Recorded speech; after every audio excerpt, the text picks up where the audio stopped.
Okay, we're back. Sorry, spacing out. I'm really tired today. I did not sleep well at all. So I think it might be a little bit of a rough stream day, but we're gonna do what we can. Make it through. Make it through, Bubbaloo.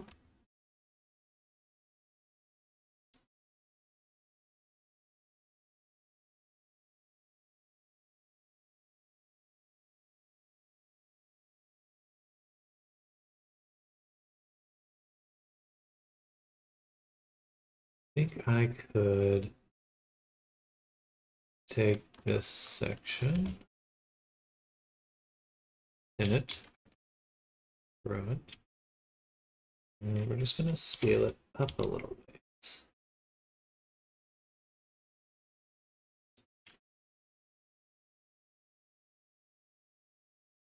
It's an attempt to even out the resolution.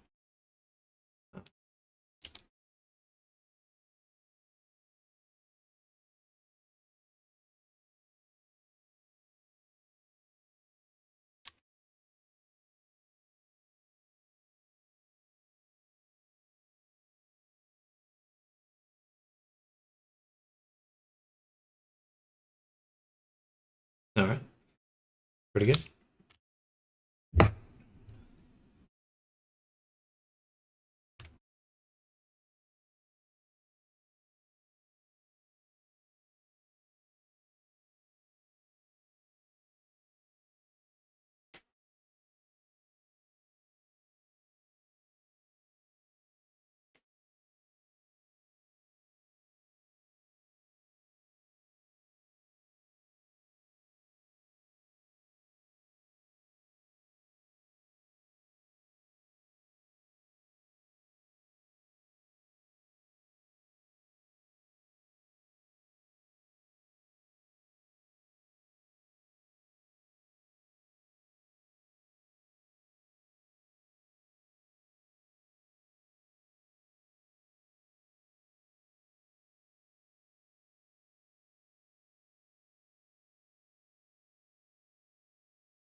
All right, so we're going to focus on just finishing this avatar today. We're super close to finished. I need money, so I have to focus on wrapping up this character. Um, all right, so we did that, and then the clothing, high poly. Still, a lot of the high poly is there. There, okay, perfect. We're pretty much good to go. We just need to unwrap these.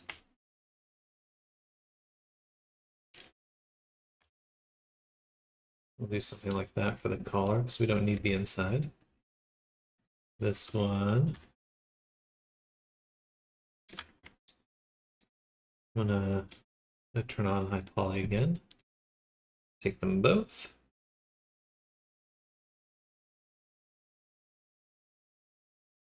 Take the low poly. We're going to add a deform and slap it onto the high poly.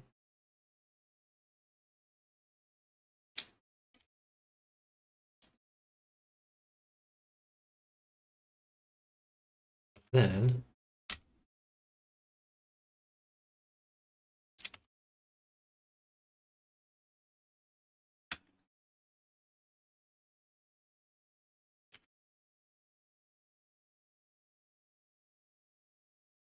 what I'd like to do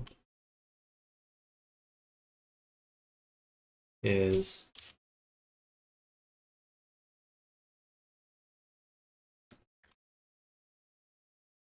try. That's a lie. This doesn't work. Can't actually fucking move these vertices, I might cry.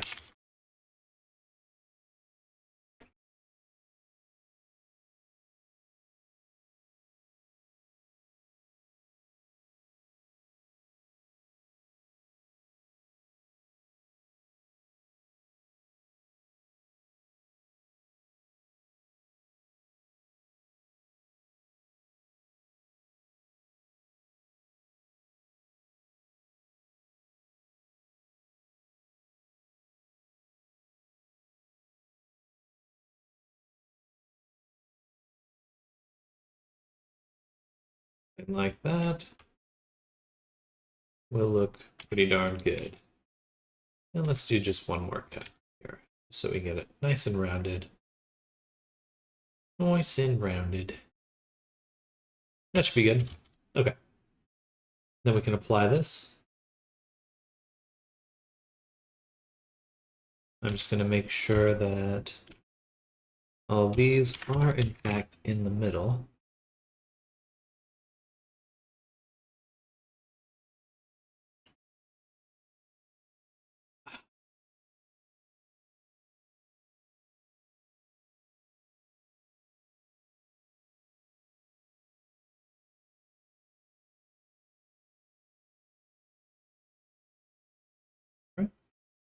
And then let's go to UV editing. Actually, can we put on weighted normals? What would that look like? Weighted normals.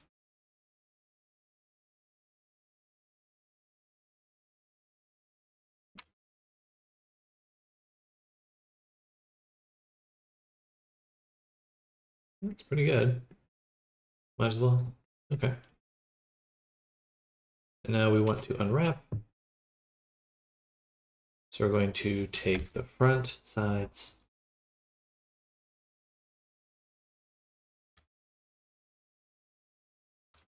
and just slice this open. Boom. Easy peasy.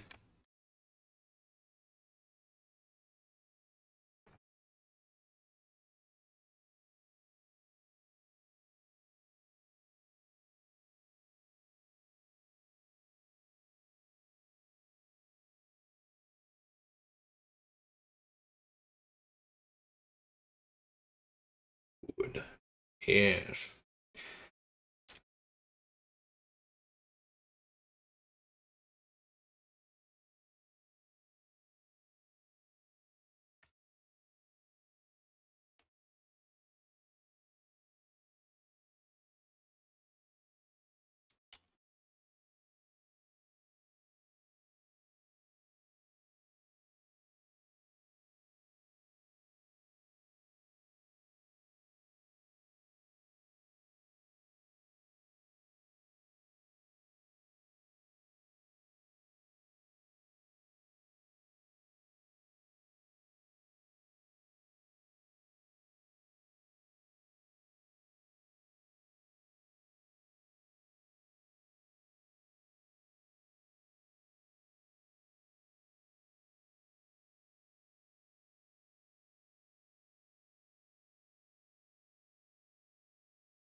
All right.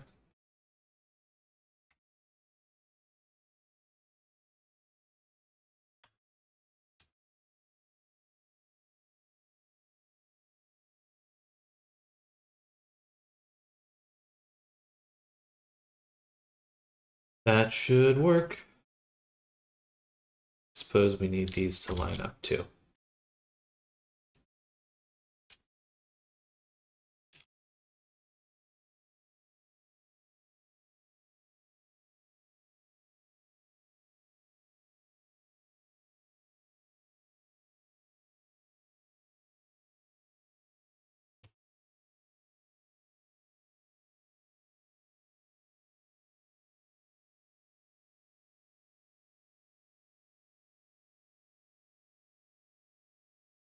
Hello, Nammers. Good morning. How you doing?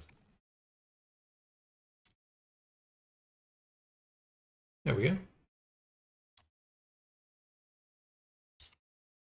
There's our bow. Guten Morgen. Guten Morgen. Just did our little bow tie here.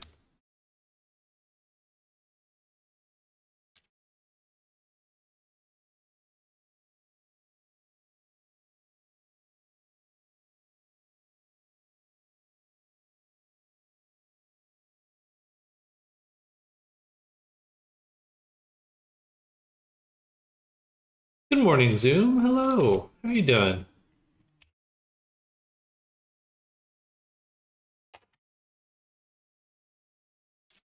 How's life been for you?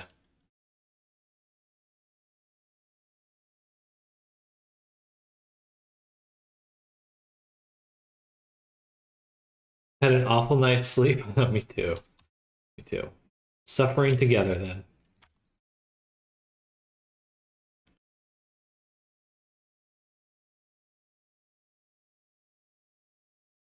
Hopefully the day gives us a chance to rest.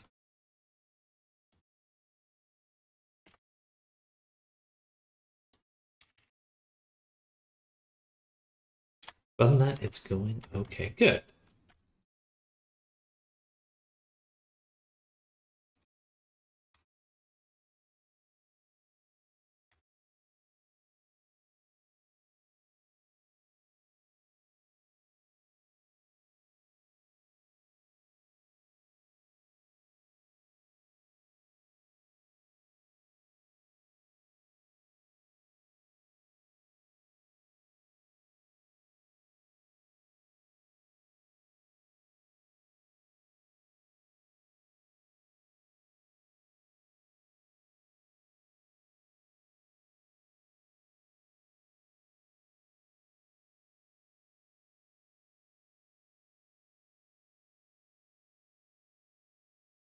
My working day is nearing its end. I have had no rest.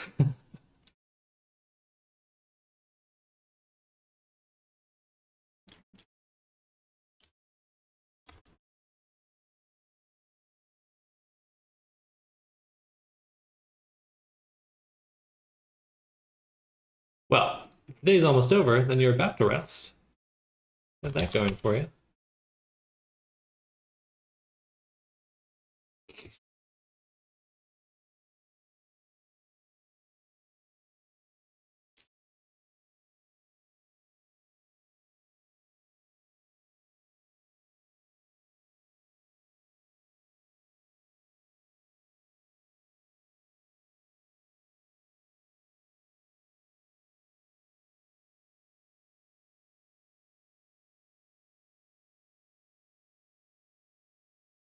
Hello, Jan. Welcome.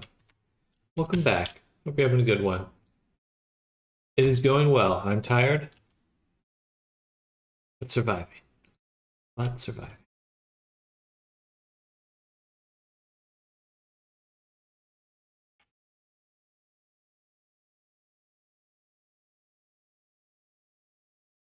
This is what, the collar?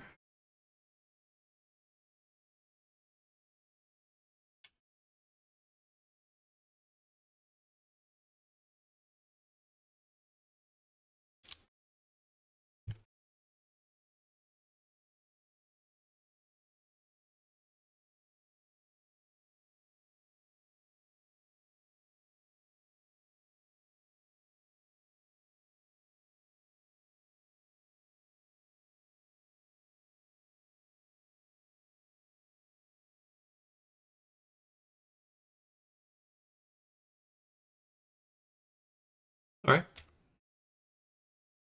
There's our low poly clothing done. And here's our high poly clothing, which we'll go ahead and just mesh it all.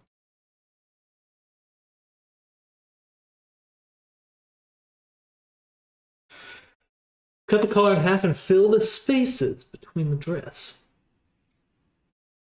This is going to be a large texture for how many items it is, so I don't mind kind of scaling down the dress a little bit. Should still bake nicely, hopefully.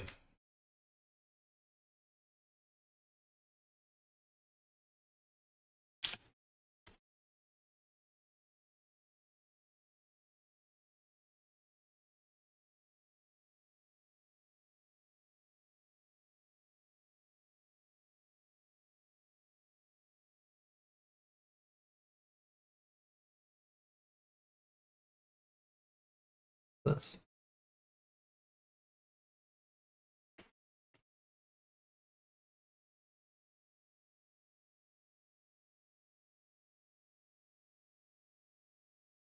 Okay. That should work. Now we're going to make a new collection called Clothing Baker. And we're going to make in here a plane, which we will then delete, add a geo node. We're going to use our Baker setup node. Add the low poly here, high poly here. We'll switch to cage. And then on our low poly, with them all enabled, going to add a group called displace. And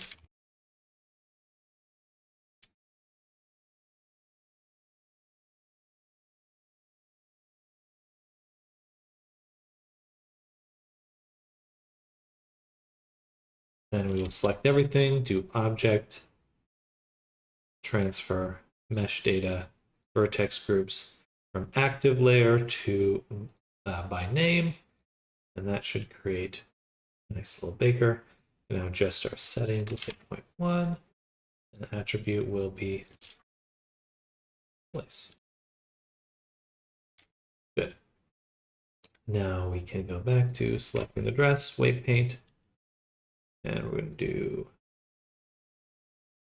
a very light paint. Make sure symmetry's on.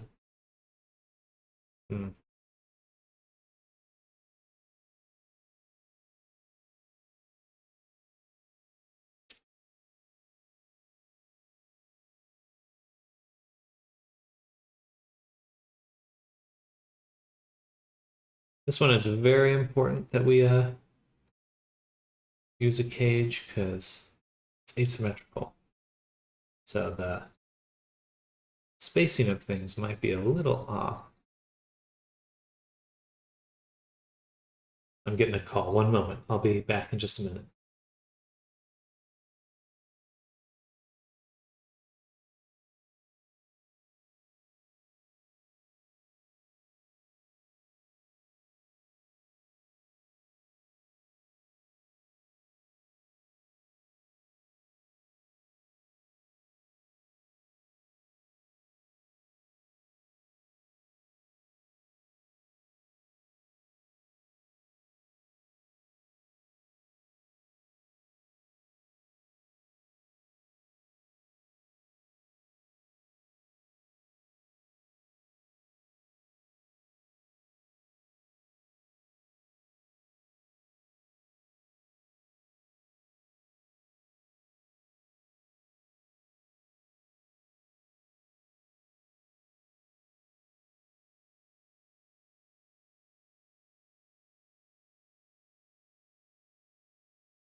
Hey, enjoy your day, Zoom. I was stepping out of the call for a second. Have a great day. We'll catch you later, and hopefully see you tomorrow on Friday. But get some rest. Bye. All right, back to my call. I'll be done in a second, everyone.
Hey there, Arctic. I was just in a call, and I'm back, everyone. Hello, hello.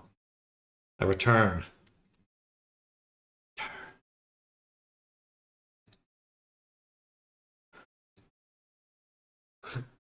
Oh, thank you.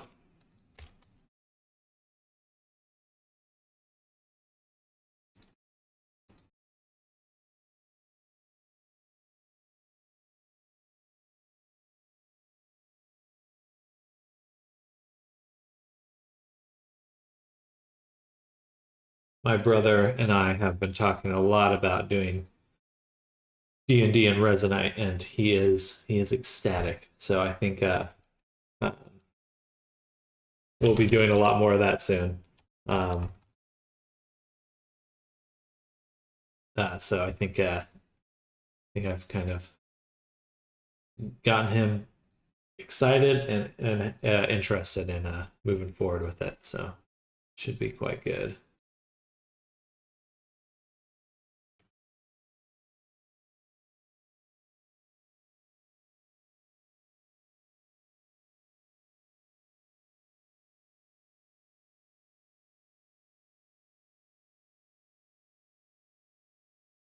It's a really cool free add-on from Blender with really neat UV tools. Requires 4.2 and up. Cries.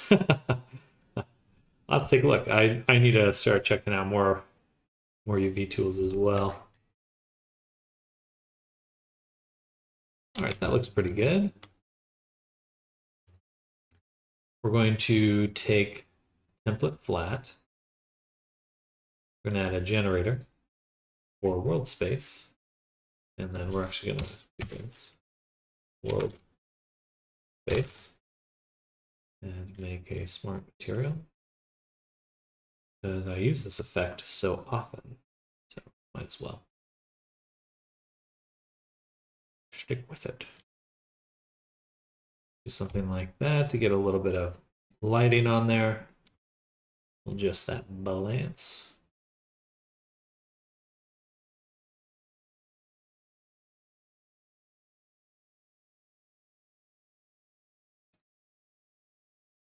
I will make this black, because that allows me to blend a little bit more, have higher range to blend with. I really do like the shadows right on the side of the tummy there. Looks really good.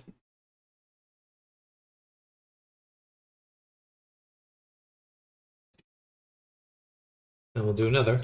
Take this, duplicate, go into our top to bottom and invert it. And adjust that as well.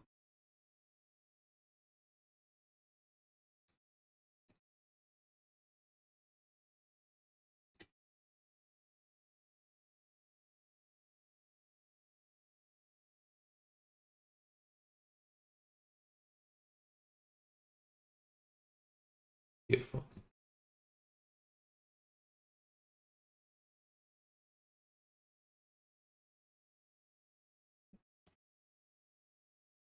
Not super noticeable in this case, but I think that helps. I'm a 3.6 scrub. All right, now we're going to drag out the world space one more time. Do basically the same thing here, but now we're going to use the left to right, or right to left. This, just that balance and contrast. Something like that. Set to linear dodge, duplicate, and invert. So we're on the other side. So we have to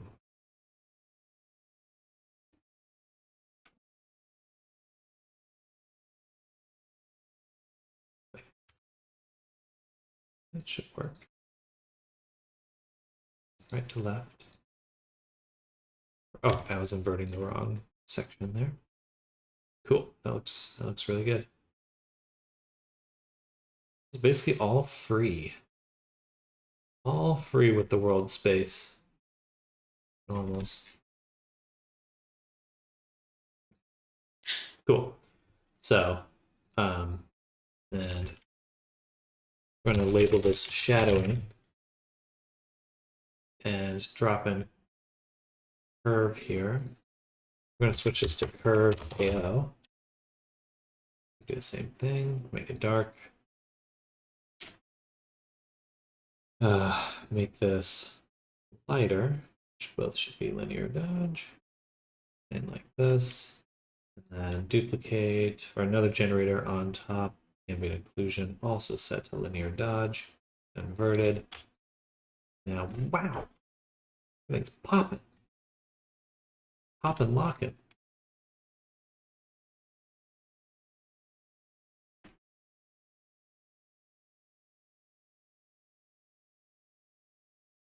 Huh.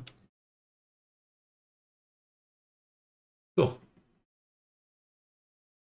Wow.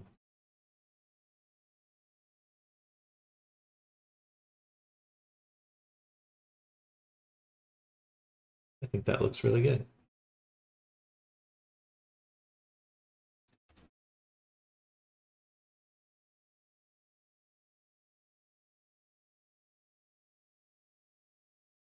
Um,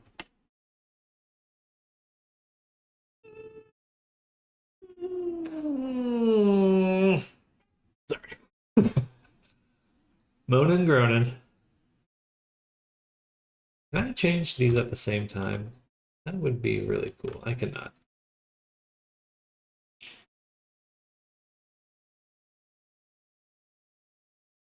So we're going to take out a bit of the roughness.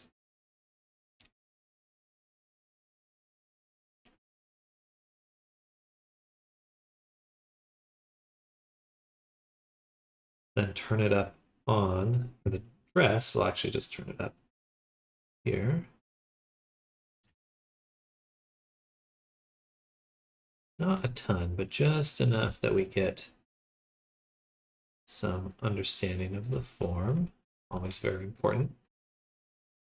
Very good. And then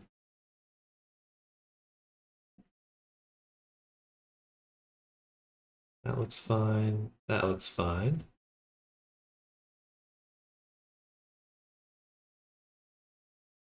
I think the lenses should be metallic.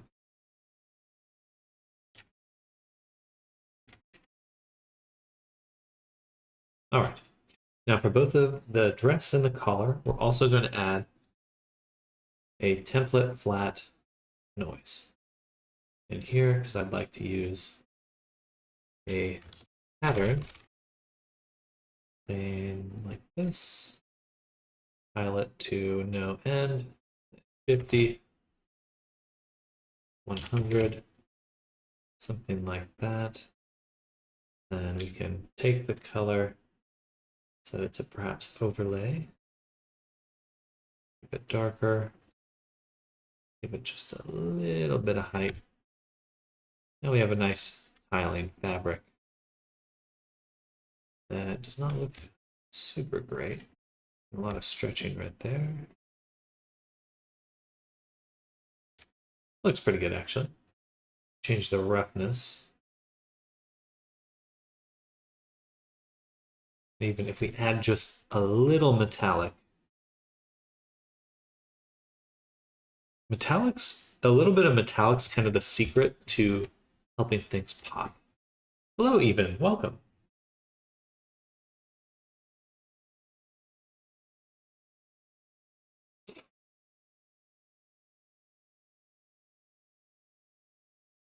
But we're getting a ton of stretching right there, so I'll have to go back and fix those UVs.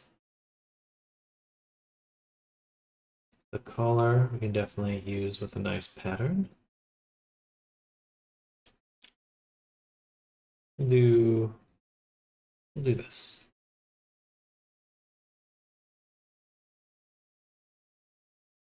Perfect. Something like that. Also overlay.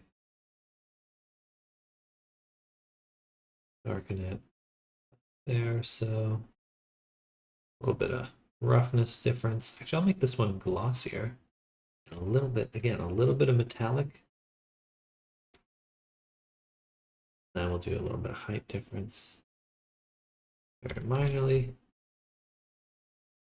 Okay, pretty good.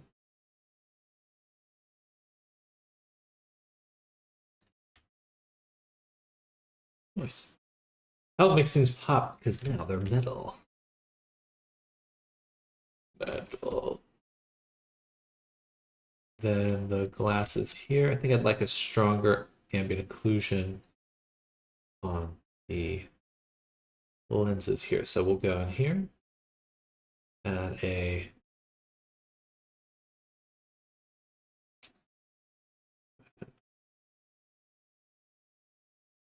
smart material there. I just want the ambient occlusion in this case. And set this to roughness. We should also include our ambient occlusion channel. So I can darken this.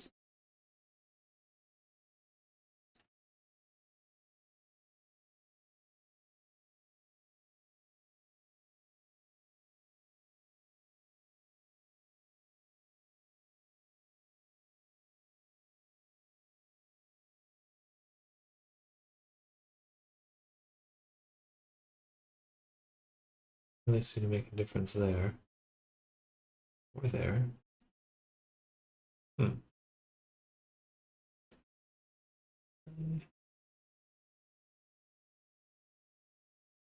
There we go. Gonna push that in a little bit. Then we'll do a filter blur, soften it up. And then get rid of the opacity on that. And the color. Sorry, not there. But on this one.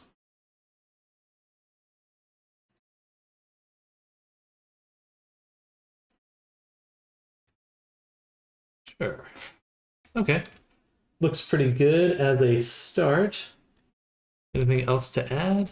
Not yet. Let's get everything into, well, I didn't say that. Get everything into Unity now. I misspelled that, but that's okay. And let's pop it open.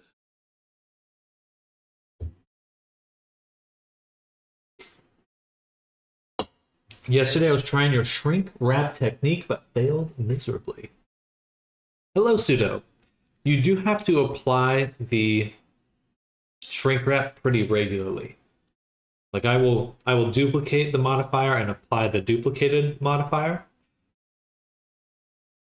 But the more often you apply it, because the shrink wrap, when you're editing it in the shrink wrap view, that's not actually what you're editing. It's kind of fake. Which object you start with to make it as fast as you do it? I usually do a circle of 8, mesh circle of 8, or a box or cube or plane that's subdivided.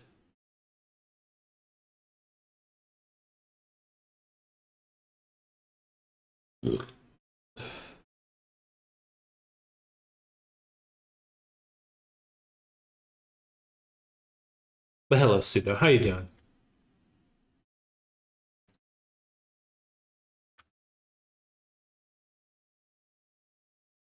Sorry to be so burpy.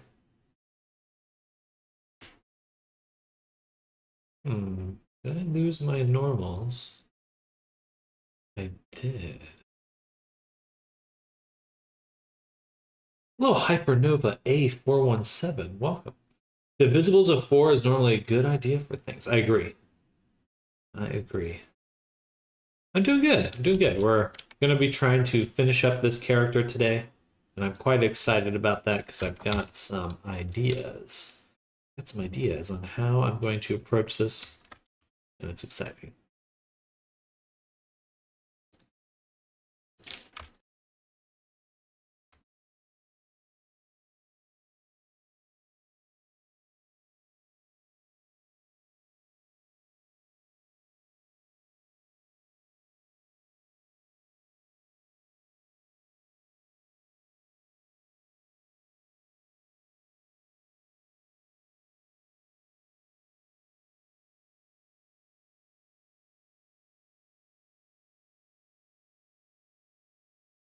Oh, interesting.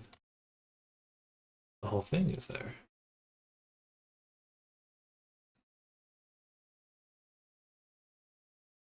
How's your project going? To border.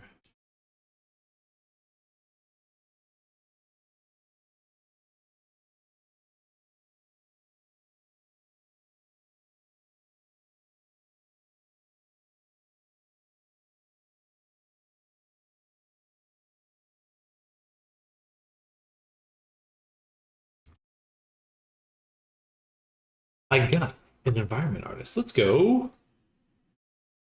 Just one this. So go on vacation in 22 days. Where are you going?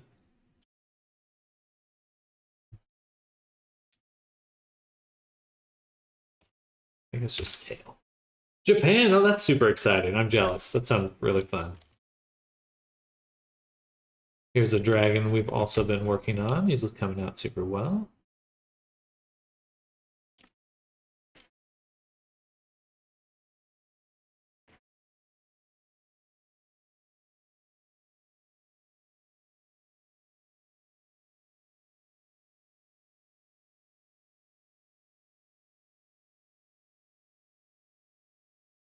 Oh, why did it end up in there?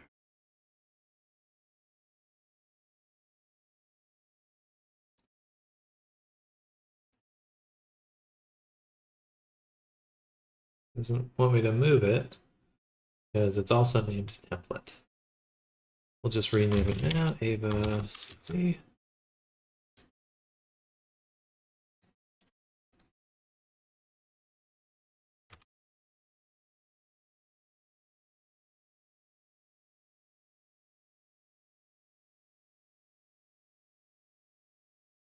And we're going to use our tool, our rename files wizard.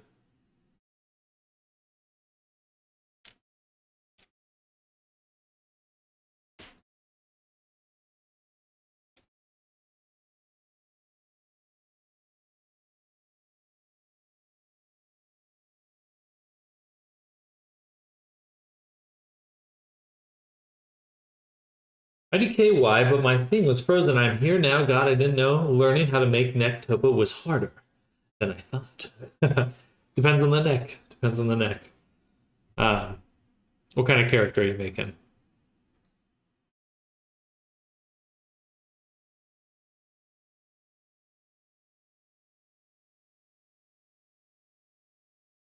Gonna take photos for the game. Ooh, exciting. Yeah, embrace photogrammetry, especially if you're in Unreal Engine. That'll save you some time.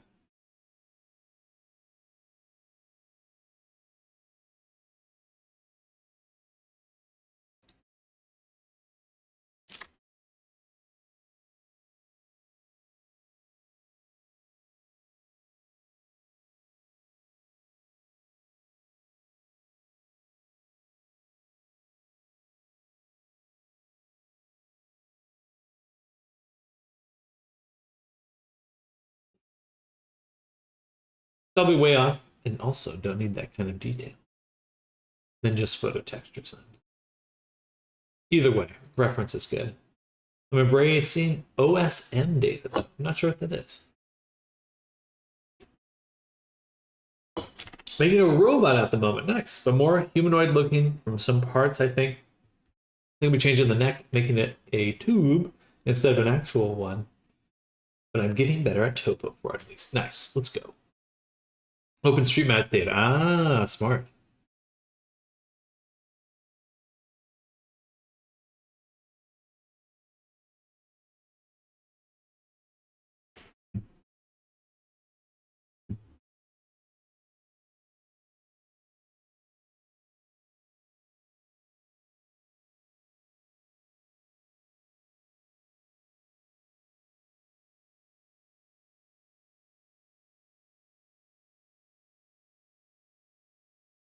I should set this up in my template so I don't have to redo this every time. That's okay.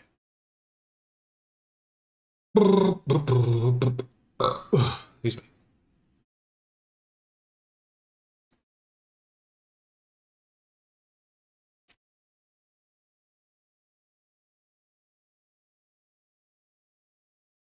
All right, so this will be Alyssa Wren body, clothing, hair, and head.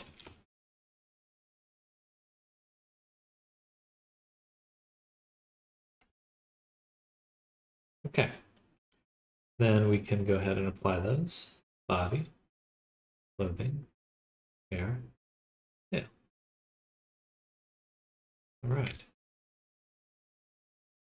I should have adjusted my rim lighting here. We'll start by just turning this one down. Taking our first one, making it dark, like so.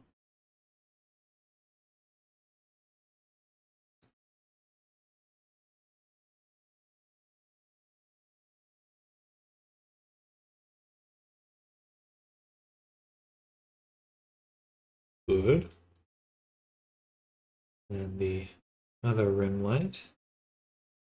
Bring back, invert, power, make it tiny.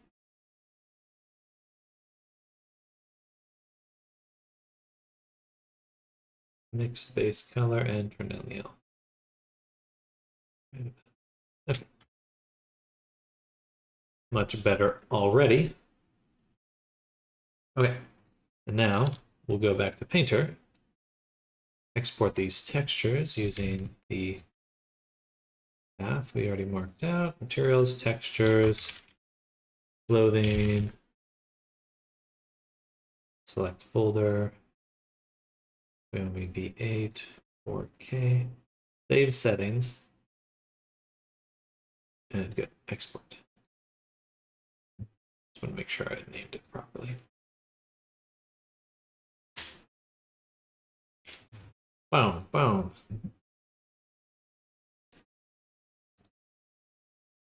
All right.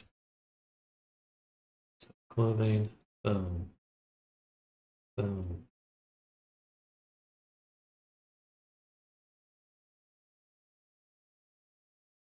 Boom.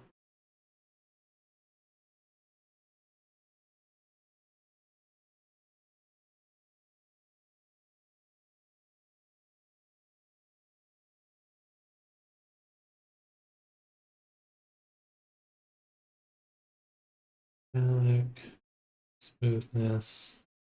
Hey yo, hey yo. Boom. All right, dress is looking pretty darn good. Cool. Still a little bit of stretching right in that corner. See what we can do to mitigate that. Everything else is looking pretty darn sharp. I say so myself. A little bit of poking through. That's a-okay though. Character's looking good. Thank you, Pseudo. I appreciate that. We've done quite a bit of work on this character already. I'm hoping we can finish her today. Most likely tomorrow. But we'll get pretty darn close to finishing her today.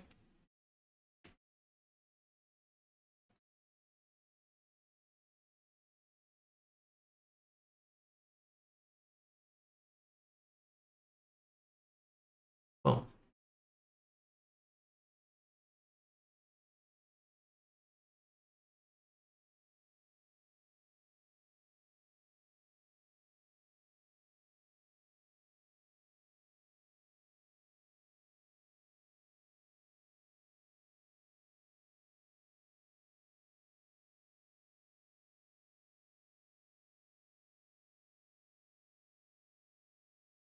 Right, now we're on the body.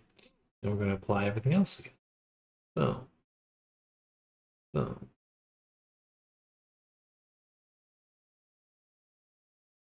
Boom.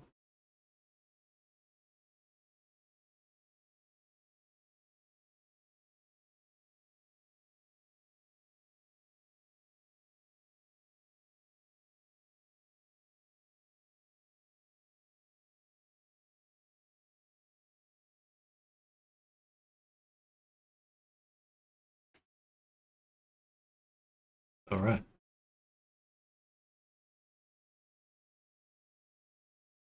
Shiny.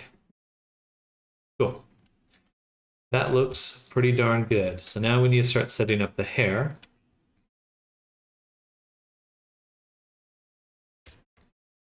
Beautiful. Thank you, Nammers. You're too kind. And we'll also select all of our textures here. You select the folder, make sure we're setting them to high quality compression. Very important.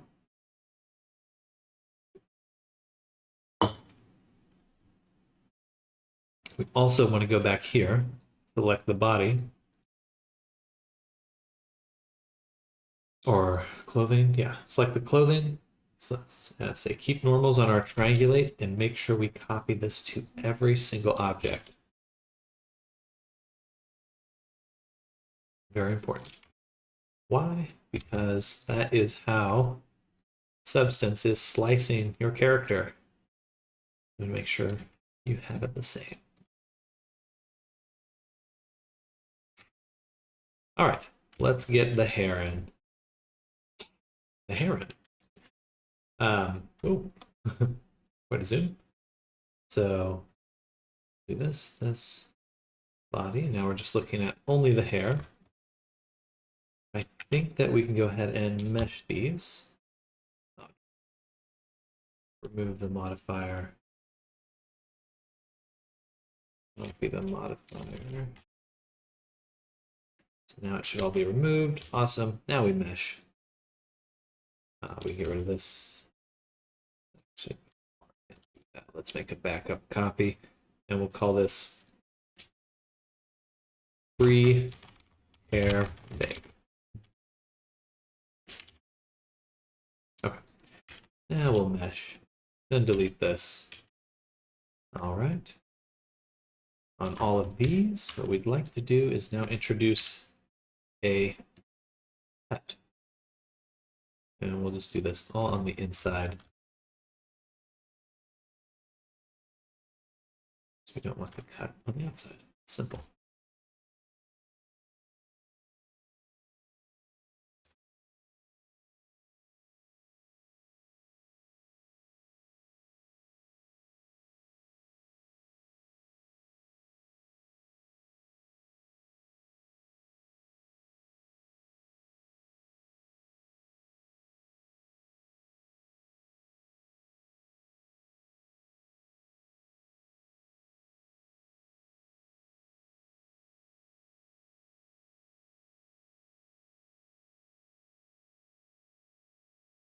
Easy. Easy.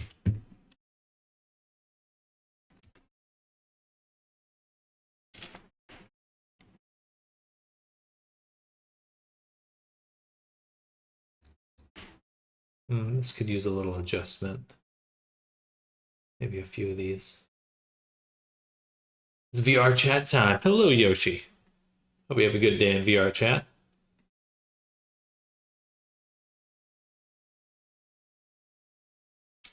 We'll go ahead and we're going to use UV Packmaster.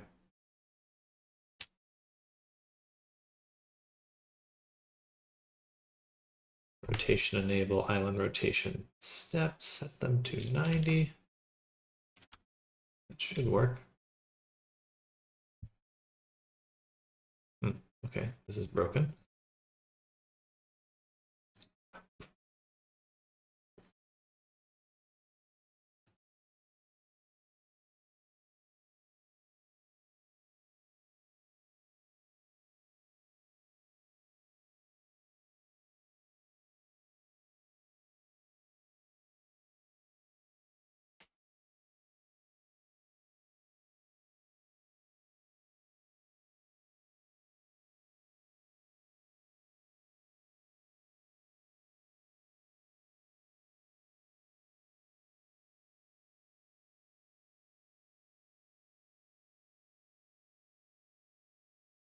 We'll need more margins.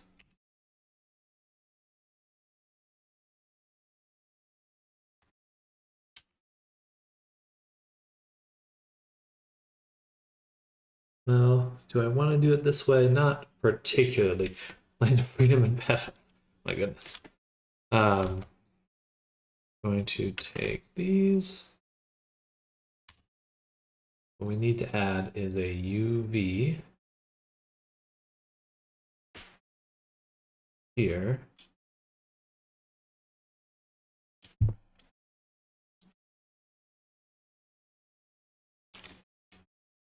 And I think they're all facing the right way. Good. Which means we want to arrange them, align them like that. There's our first stack. We'll do this and distribute or unstack.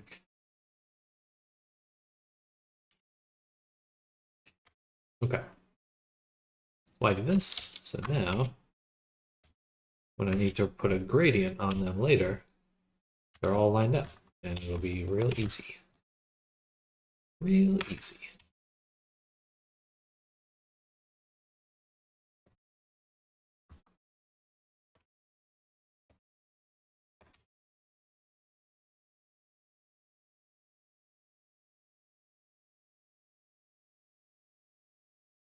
Okay.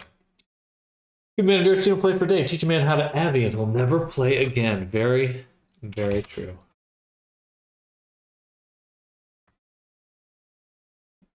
Yeah. I mean, no one can compete with my hours in Blender. But in terms of VR chat hours, pretty minimal.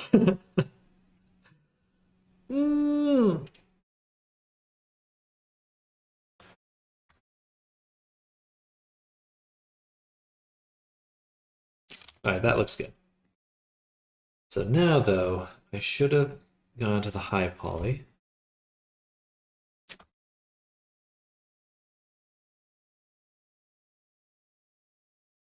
No, it's not that bad. Just need to adjust some of these.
Good, we're going to redo a few of these.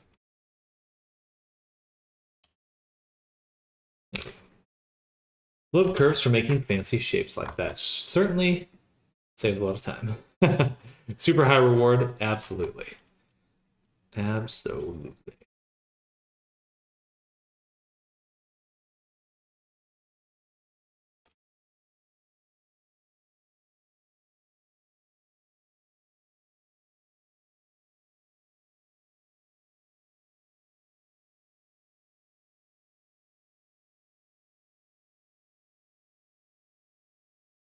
I think I'll have to redo the low poly. It'll just be easier to do that. Okay, we're going to delete this hierarchy. Take this collection, duplicate the collection. Wait, what am I doing? That is not the hair.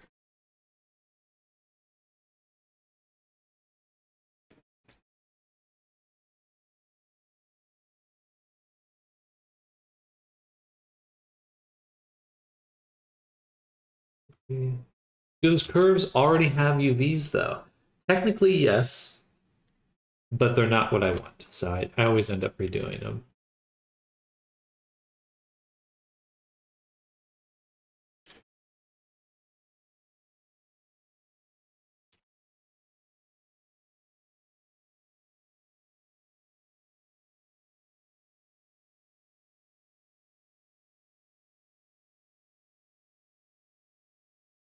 Beautiful. In the future, what I'll do is I will not use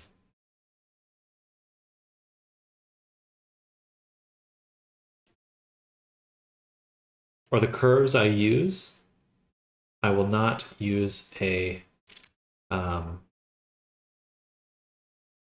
actually, can I do that right now?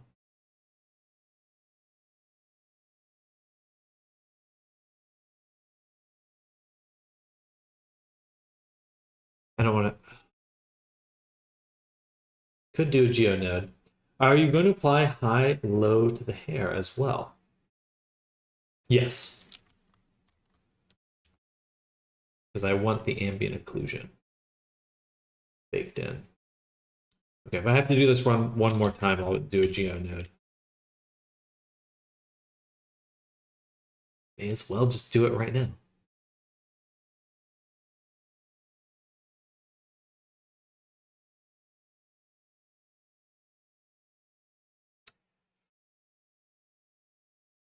Okay, we'll just take a quick look really quick. If I just turn off bevel, we just turn it off, so copy is selected. Or copy this to selected. Get the curves. You have come over to the world of geonodes. I love it. It's great. It is really good, honestly.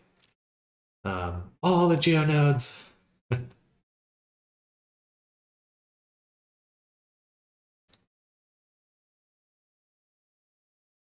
Yeah. Okay, we'll go here. Shift A. We're going to make a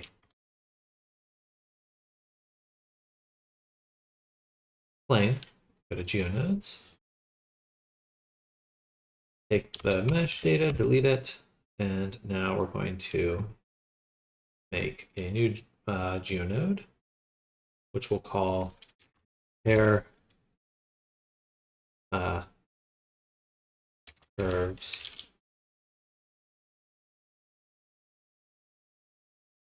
curves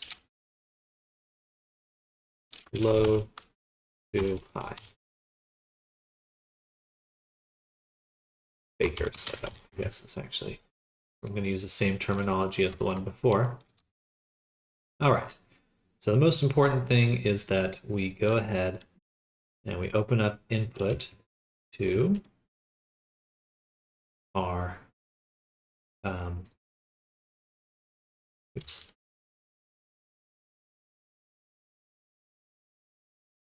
object, which we'll call curve high poly profile.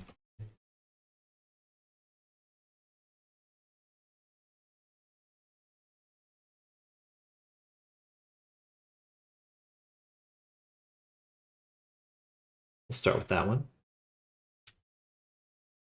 Then we'll do another input of an object, which will be pair of curves. And we'll take the hair curves and we'll do curve to, or actually we need object info for all of these. It'll be relative. We take this, we do curve to mesh. And we take this, put it right there. And we'll swap, we'll rearrange these really quick. Move these up here. Because now that we've done this, we want the geometry. We do not want relative on this one. But we will drop it in right here. Okay, so now we take, actually, this should be a collection. So, and we'll do collection info, relative, realize instances, mesh to curve. I think we might need a mesh to curve there. That. Hopefully not, but. And then we'll drop in our hair collection. That. And then we'll take our high poly hair profile there. And we've got nothing.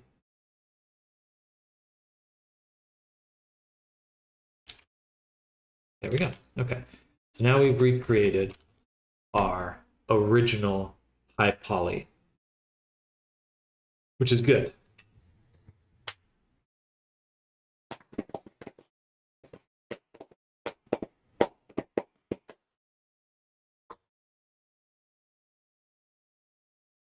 So I like poly modeling in Houdini. I mean, it saves a lot of time. Because if I have to redo any of these curves, it's already worth my time to be doing what I'm doing right here. I don't want the low. I'm going to create a new collection called hair profiles. Take this object here and move that into hair profiles. And we'll put these right here. Okay. So that's our high poly version.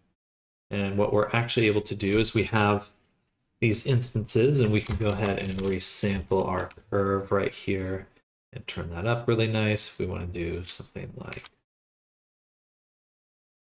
100, it's too much length.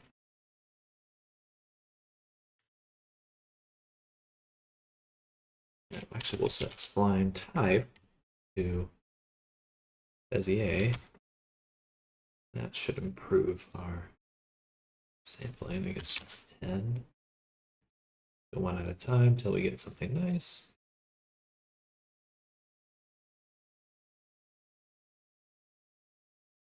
Yeah, 30. 30 seems nice. All right. Good stuff.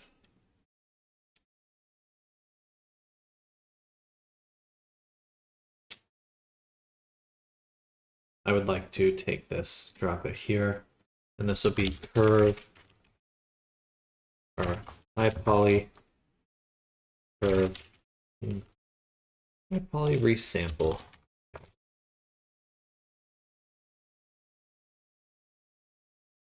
Something like that. That allows us to increase the resolution of the high poly one whenever we want. All right, now do. Just going to make another object input, which we'll call curve low poly profile. And we'll sample this one because that's what we want. Then duplicate. This should also be the original.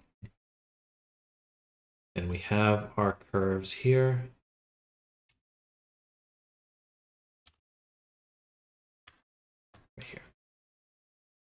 What we want to do is resample as well.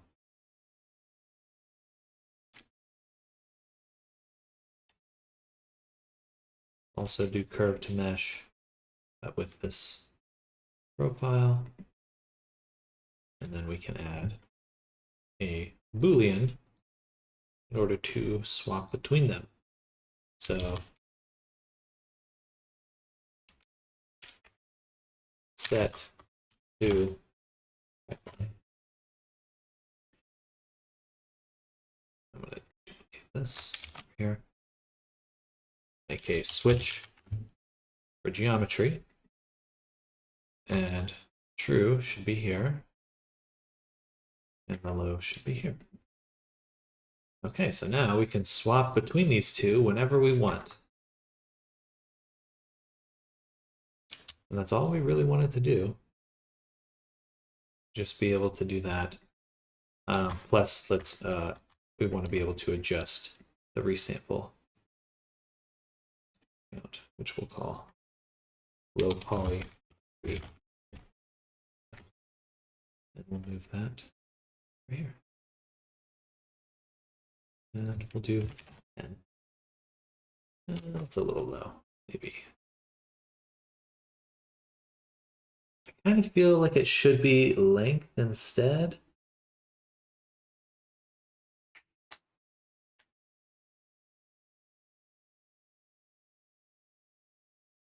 What options do we have? We have count or evaluated or length.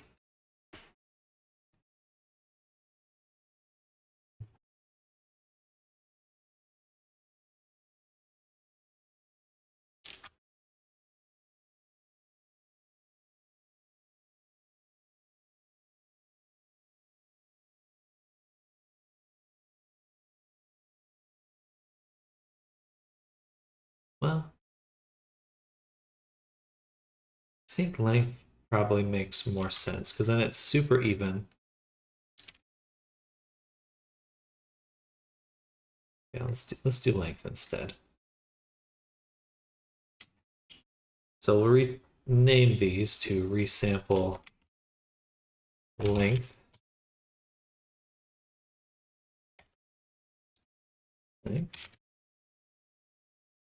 And we'll change these to floats.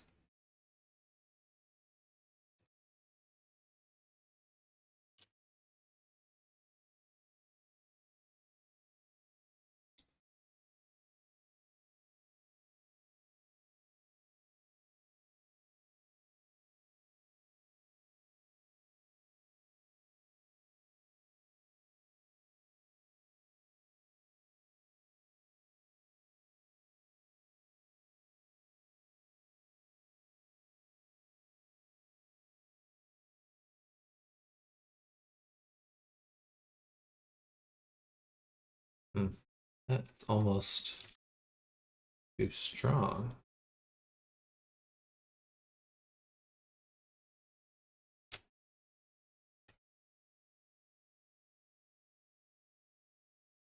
I don't know what to do about that. We start getting these wobbles. So we're going to smooth this curve. Smooth curve. That's a whole nother thing. Curve handles.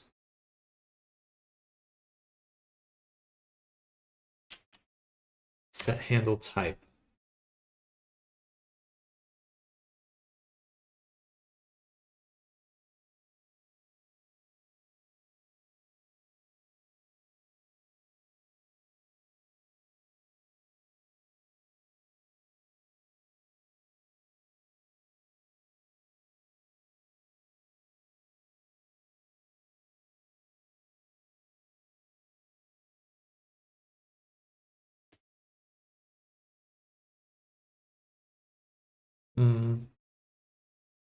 Whatever, that's okay.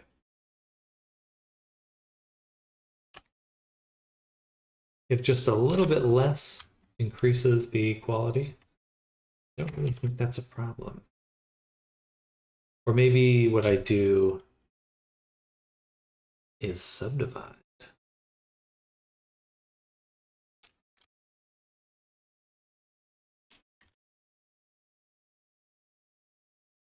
Set this to 0 for right now. But I could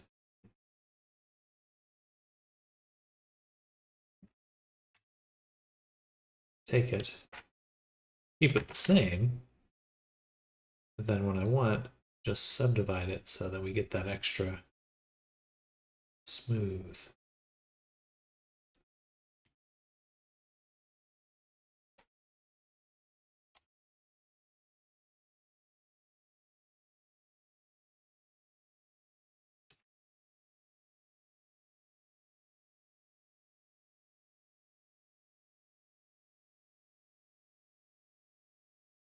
Oh, sorry, this is subdivide mesh.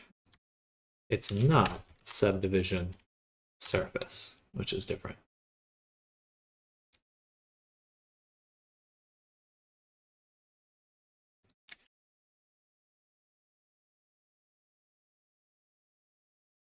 Which will actually improve the quality. Yeah, that looks good. Okay, so now we'll do another thing here, which we'll call resample length and also HP sub division level. So now we're really getting that crispy difference. Okay, good stuff.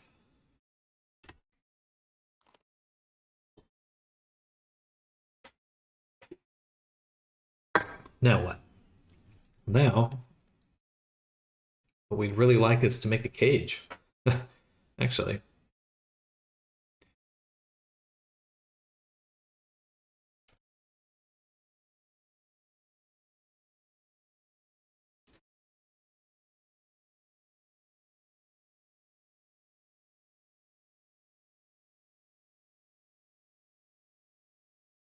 We did do Boolean switch,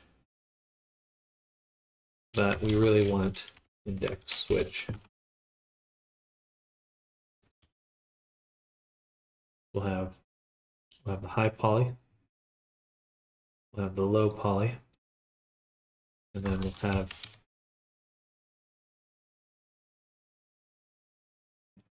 our cage right here.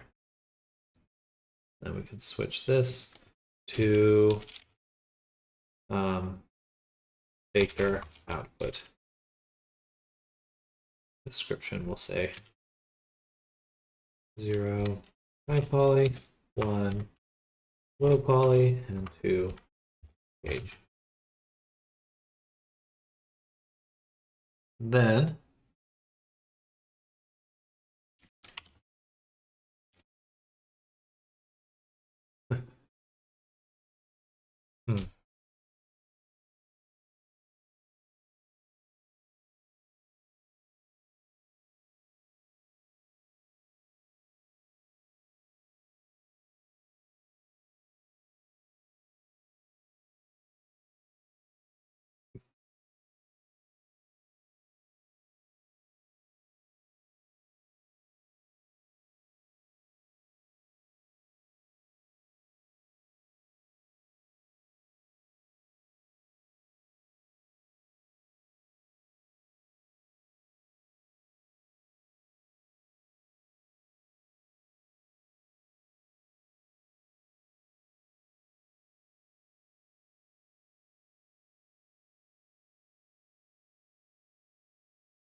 the normals are facing the wrong way. Balls. That's true for all of them.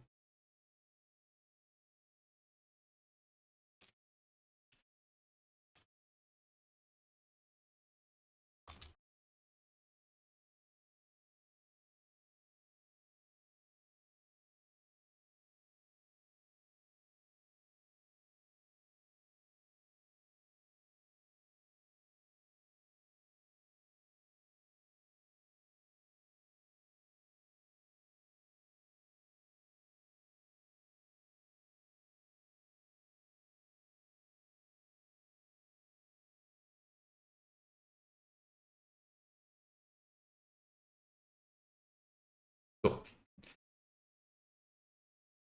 Oh.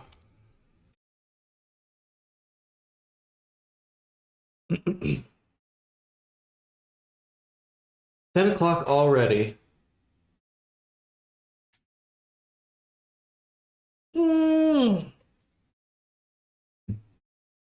This is good enough for right now. If I need to redo it, now I have my low poly ready to go. So we'll call this hair baker. We'll change this one to hair curves. We can go ahead and delete this collection. Or no. I guess they're the same curves. This one we'll delete. This one will be hair. Curves. Oh shit. Actually, let me back up. So I deleted the profile, which I do need.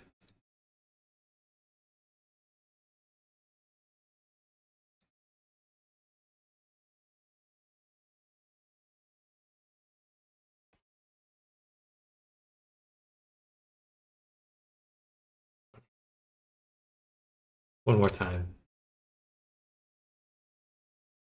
So I actually do want to delete this one. Because I went in and adjusted my high poly. That's what I want. And then for the curves in this group, go ahead and select all the objects. We can turn off our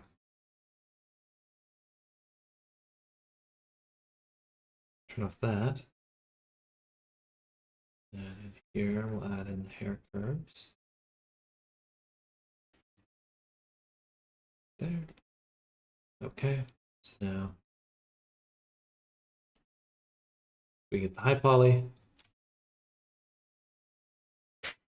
low poly, whatever we need, we can extract now from our meshes, which looks super good, super clean.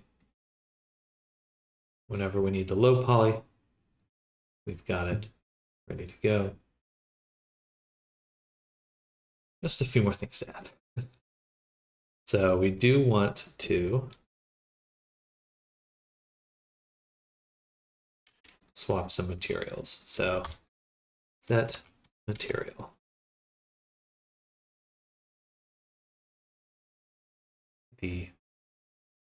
Specifically for the low poly, high poly, whatever.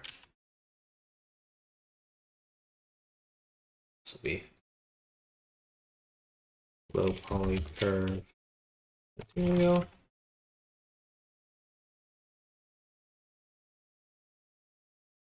Okay, and we'll set that to there.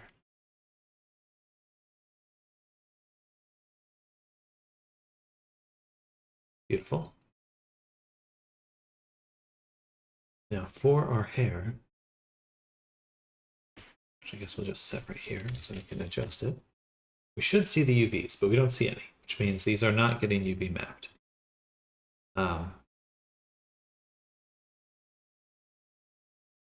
Messy in here.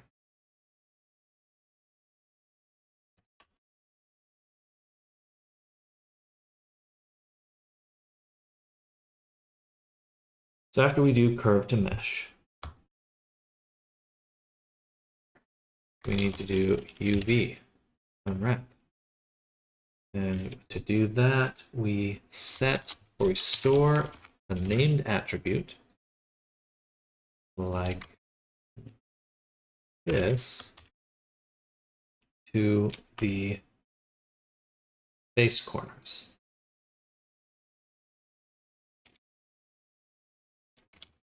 Pretty sure.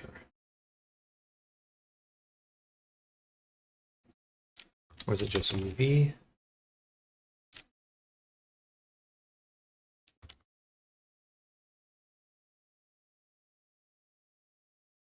UV map, yeah. Base coordinate, 2D vector. That's what it is.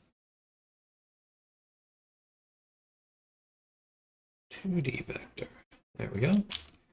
Now we can unwrap. And what we want to do is mark a seam. So when we have our curve,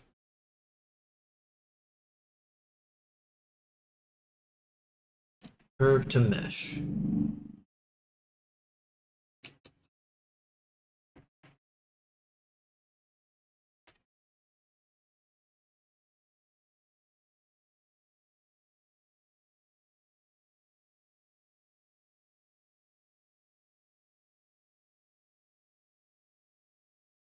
I want to store a named attribute. Or I guess you can just capture an attribute from this geometry.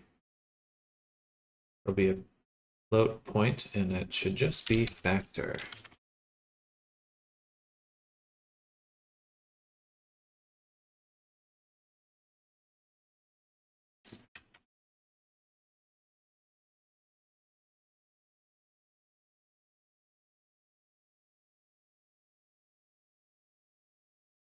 And what we'd like to do is compare the factor, and if it equals 1, then we slice, and that's where we slice.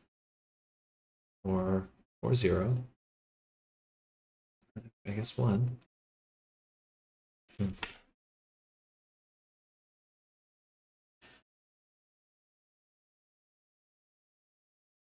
Factor goes along, no, factor should go around the circle.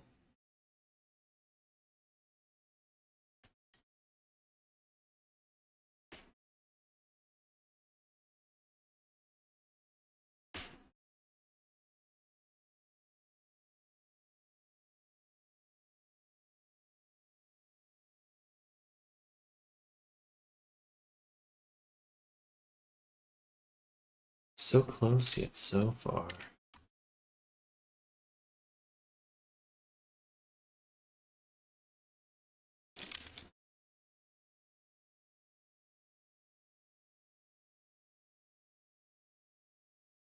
Index, that might work better. Yep, perfect. Ubaid, oh, welcome. Hello. Hello, Ubaid, welcome. How's your day going?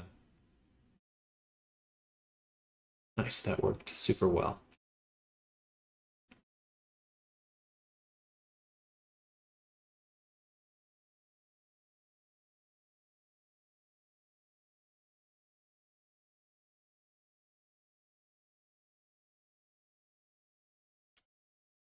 Cool. Can I pack the UVs? I can. That's awesome. All right. Well, this is going to save me a shit ton of time. So we unwrapped them.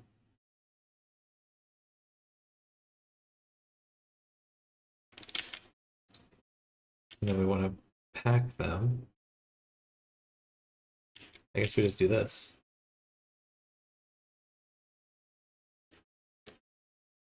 Now, I guess it's already packing them. And just in case, I'll include it. But man, there we go. That saves so much time.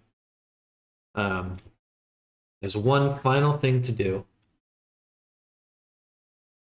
which is to merge by distance the very tippy.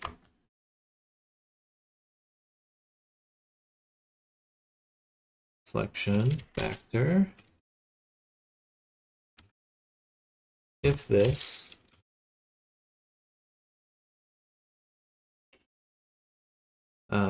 integer equals 1,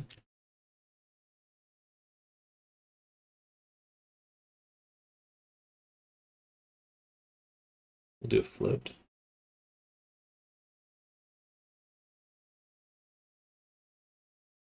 Zero, I guess works. It equals 0. So 0 is the bottom here, and 1's the top there. That may not be true for all of them. May not be true for all of them. Definitely true for most of them, though. I did not see that message. It's just blank on my end.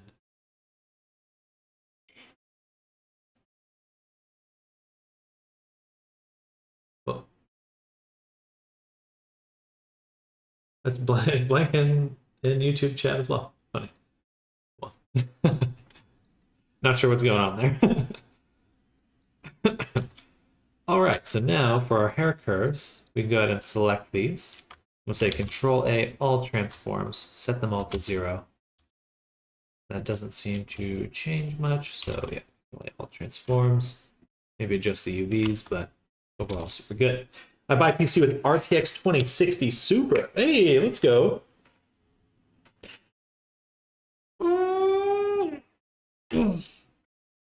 Are you enjoying your newfound speed?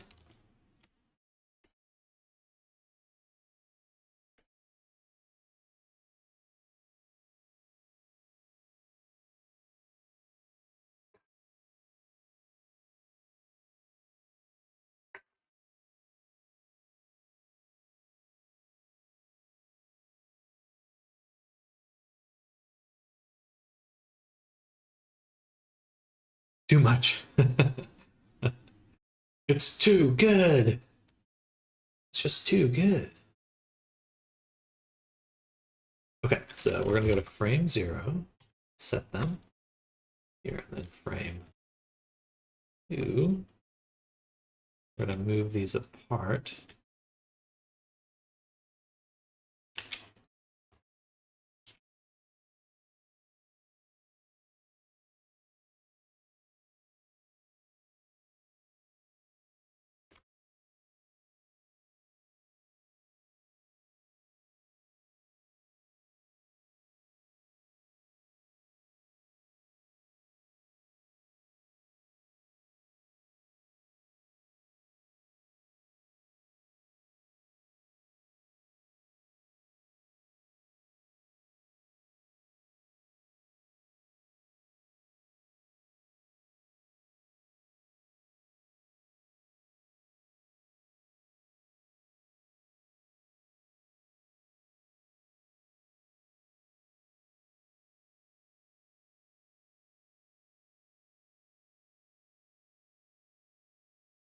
Save those positions.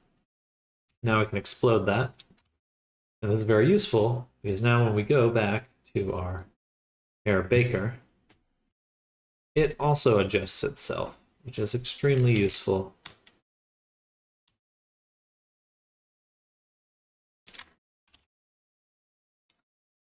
Cool. So, I'm gonna go to the restroom. I'll be right back.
So what we have now, something that's pretty good. It could be better though, because I'm assuming that I can duplicate this and mesh it. Go to UV editing. Yeah, we've got a bunch of islands like this, which not a huge issue, but not ideal. It would be much better if we could straighten them out while they were in the geo node. That would be preferable. But I don't think I'm going to be able to do that. That means I have to UV map twice. That's actually not good. I would want to UV map just once. Ooh, that's also strange.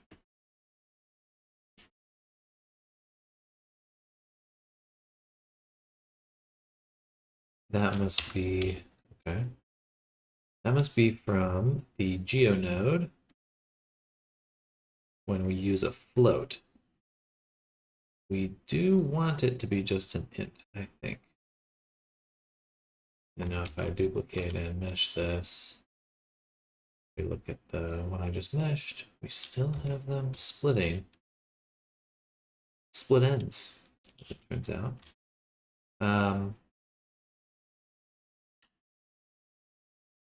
Go ahead, do another vertical split, set this to UV editor. We're using the factor. Oh, sorry. Let me back up.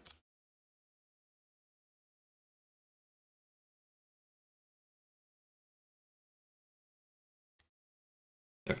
Leave that one alone. That's not what we wanted to check. We wanted to check this one.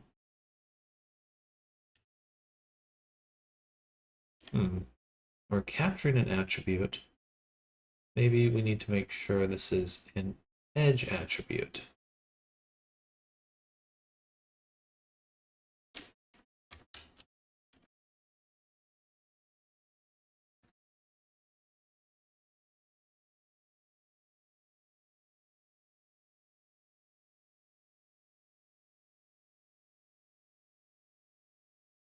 So save the index.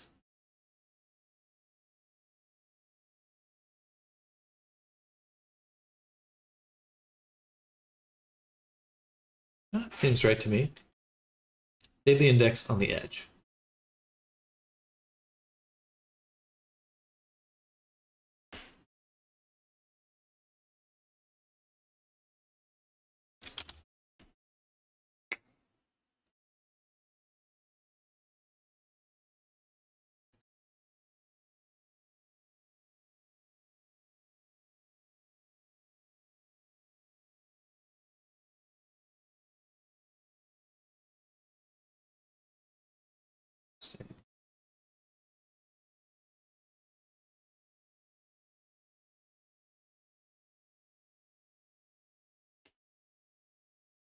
Ah, it should be 0. That's what's going on.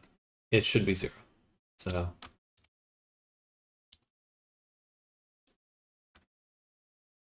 I'm still getting an edge where the splits there. Just on one side too.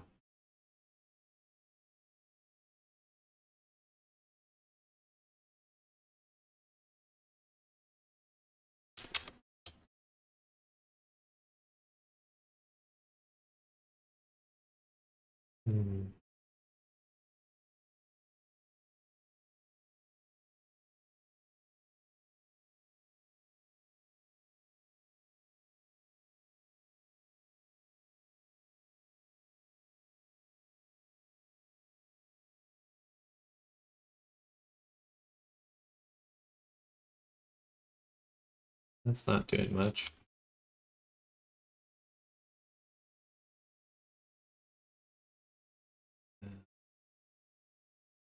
Angle based, normal. It has to be this selection right here. We're saving it on the points. I want to save it on the edge.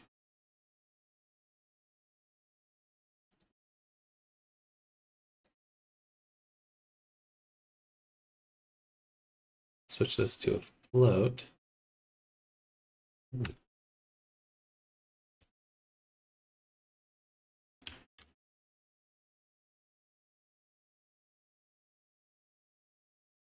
If the index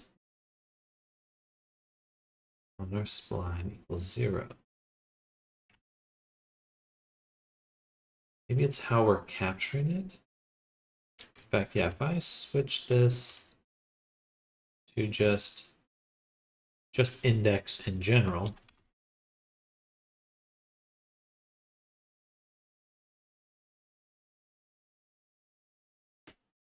okay, so it is still picking up the correct attribute here.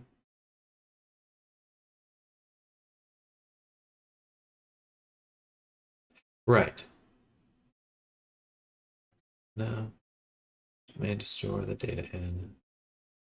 We want the integer to be 0. Maybe we should switch it back to factor.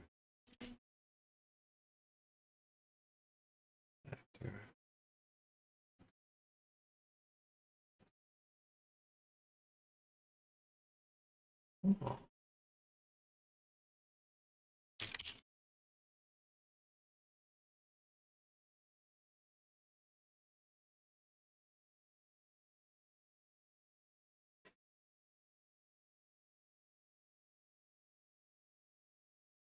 There we go. Okay. Good. So, yeah, much easier to select with the factor than the index, because the index, technically, both sides of the cut are the index. They're the same index. I think. Something like that. Anyway, it's working this way. I'm not gonna look at that too much, but now it's working. Yeah.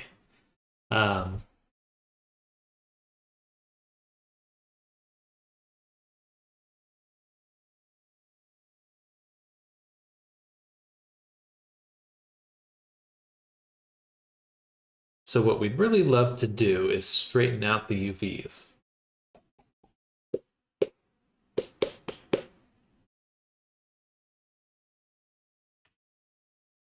I think I'll sell this afterwards, because this is actually super useful.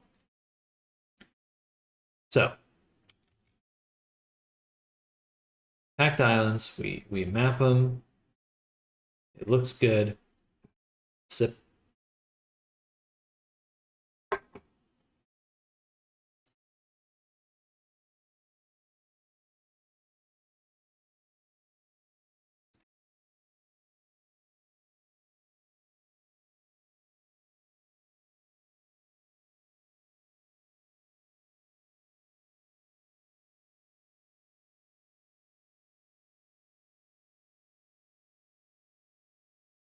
Brain hurty. Brain no like.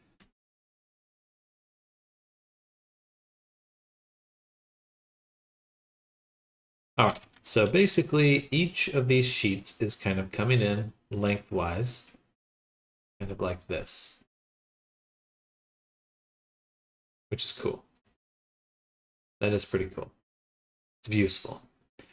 We can either do this in one of two ways. First is we try to find all the edges that line up in a direction, but that's going to be faulty. So no, we're going to scratch that off. But what we do have is on our UV sheet, we know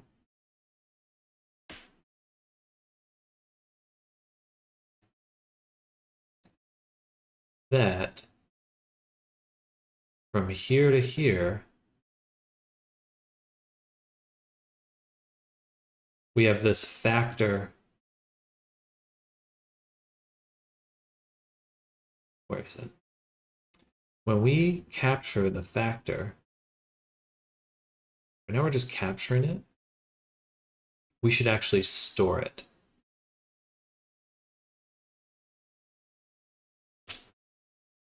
We want to store the profile factor, because that way we'll know we have the lengthwise edge. We have one of them.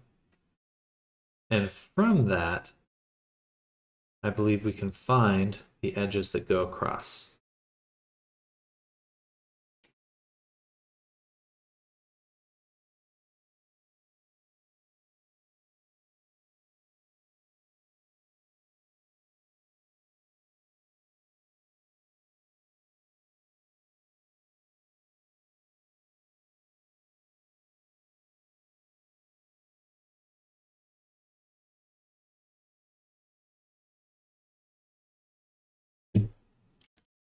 Blender, geo, node, find edges perpendicular.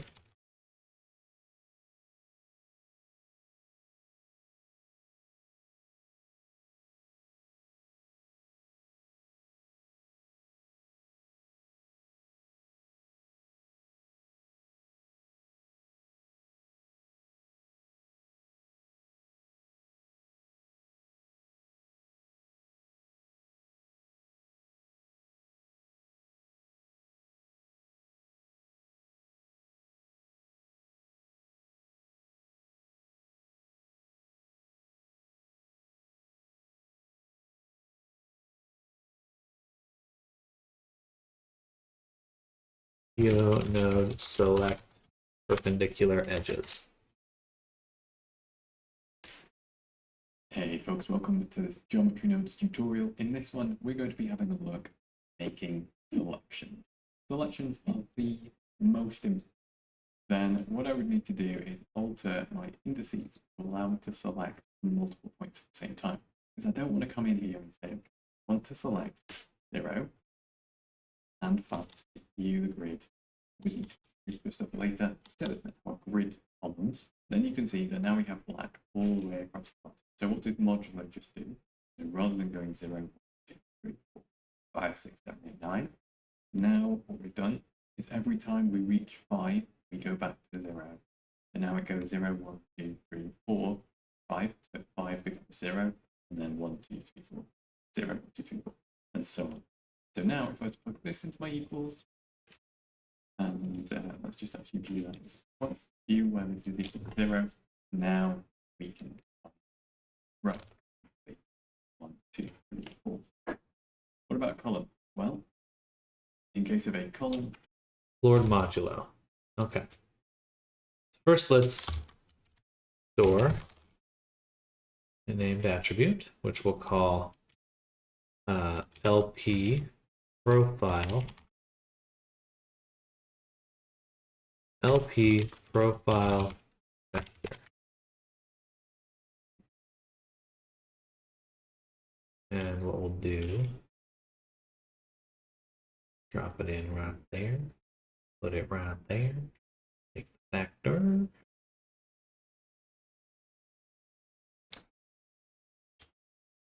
then we want a named attribute.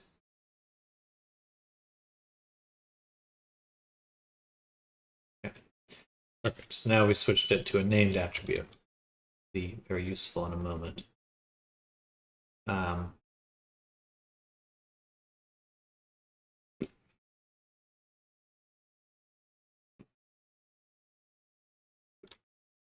is he visualizing this? schools of fish need mathematics by the size of a region. When I get close enough to a bird, that's 2 layers. Like, does it happen even black and white? The reason it's something like that. To debug our selections, I'm just going to set up a simple instance on points node in socket to be aware of with geometry nodes.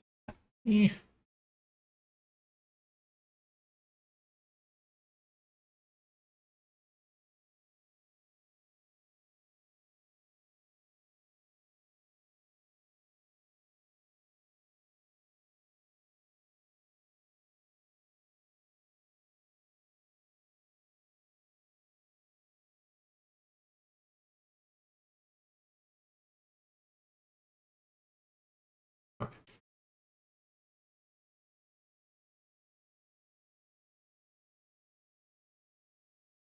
Okay. This will be easy, actually, to see if it's working. So we're going to delete geometry.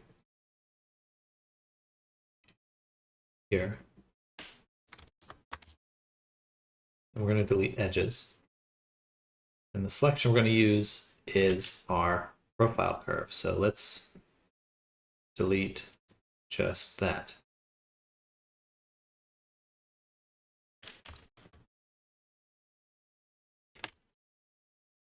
Gotta compare.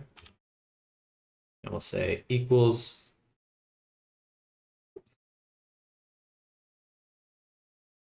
one.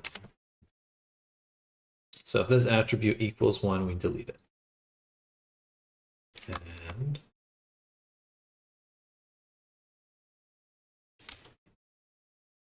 take this and mute it. Apparently it's not deleting anything.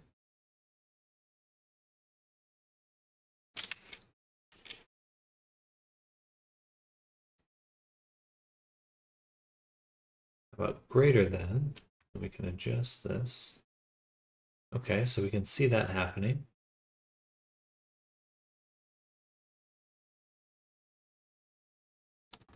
So we wanted to actually set this to equal 0. That way we're deleting those. And we can delete, if we deleted points, now we can see that. And so now we can actually move our little range around. Well, not easily right now. We should have the factor on each point. Okay. Good.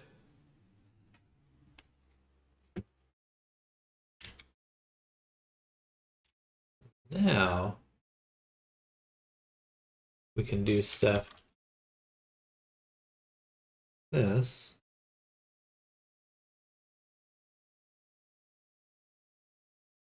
Excited to see what other projects you've got to work on. Yeah, I think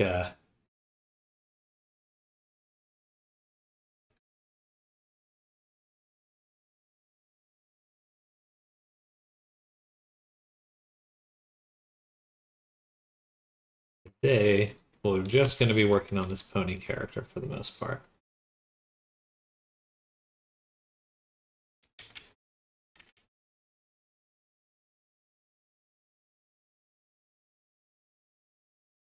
I want to finish them.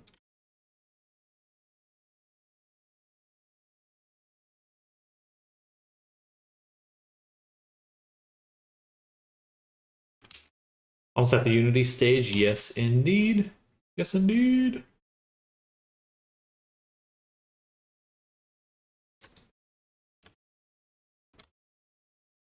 How different data goes in all our disappear. I turn this on, they all turn back on. So that's quite simple to understand. Off, set off, on, turn on. What happens when we plug a value in? Very easy. What about a column? Well,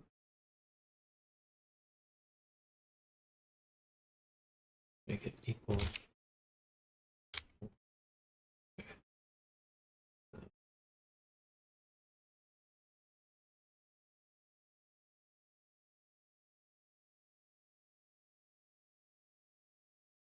I guess we would need to know what we're sampling the original profile curve with.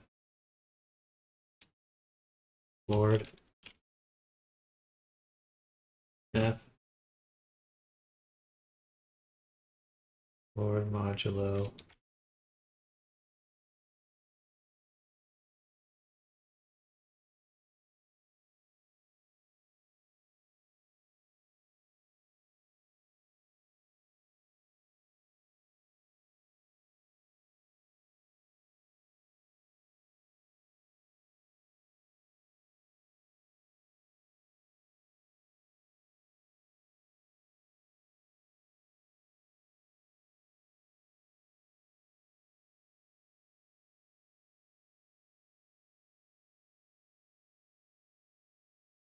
in case of a column, what we're going to do is we're going to be dividing by 5. Here we go. Do that. So dividing by 5 means that this one becomes 0. 0 divided by 5.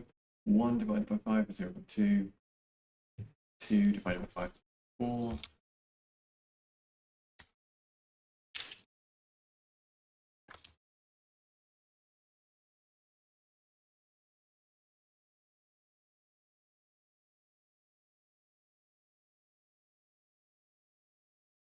Yeah, I'm not clicking.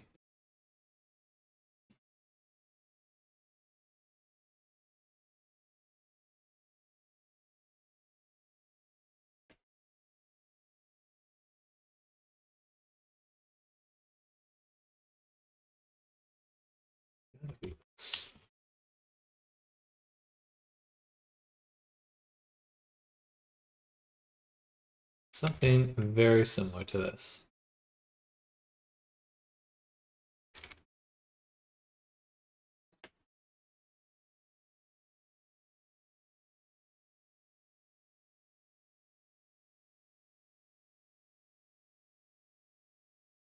How is he visualizing this? That's what I really want to know. I want to be able to visualize it.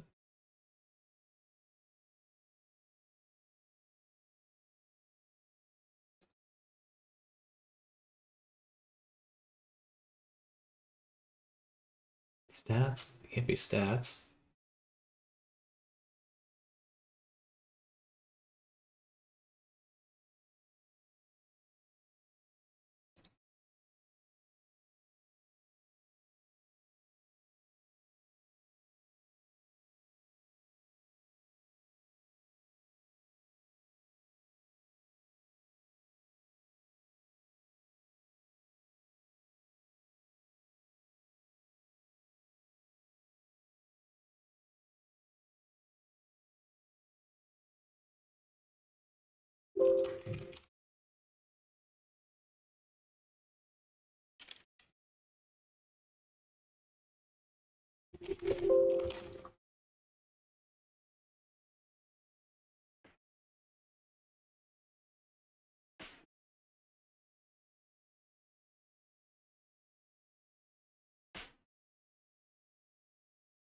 Which, if we have a look at the selection here, this, which is interested, it's balancing a little bit faster.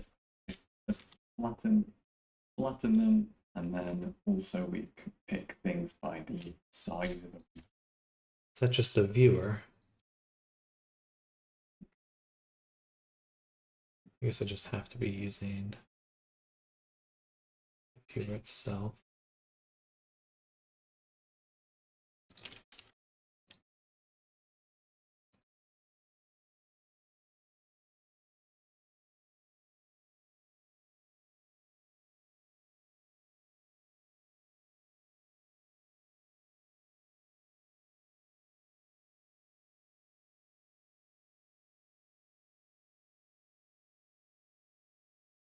And then there's a value.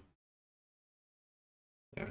Ah, that's a lot. Let's do this one.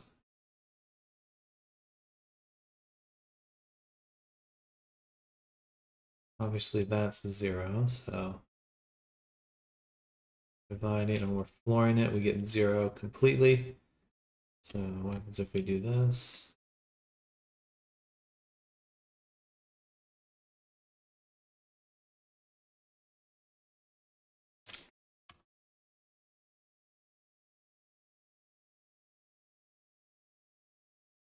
We can see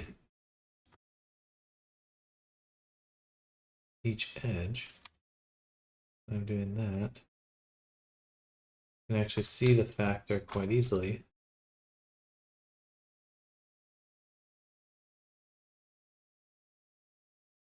There.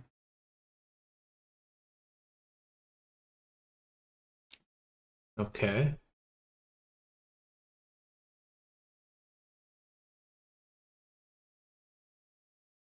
So if I divide this, it should go the other way. It should get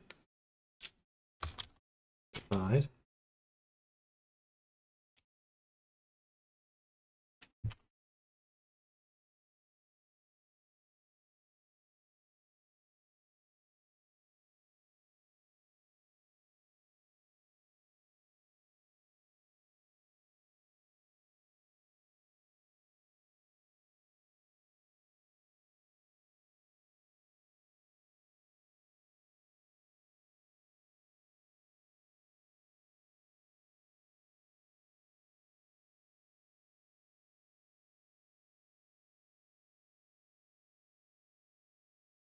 Floor.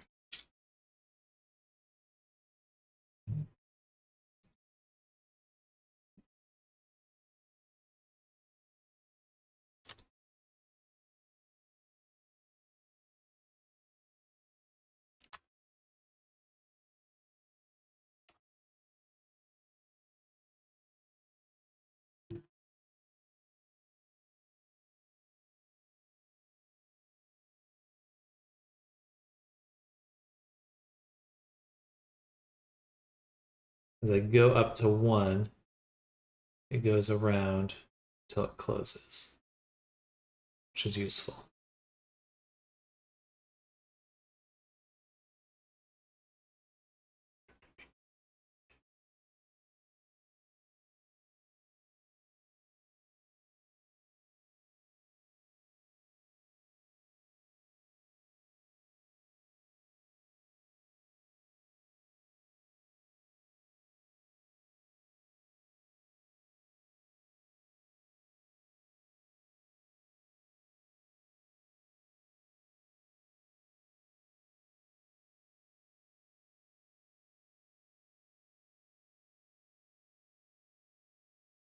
So if I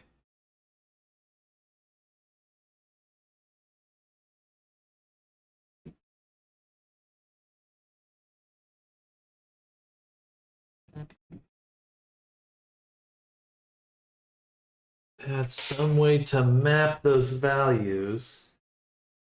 Oh, we're so close.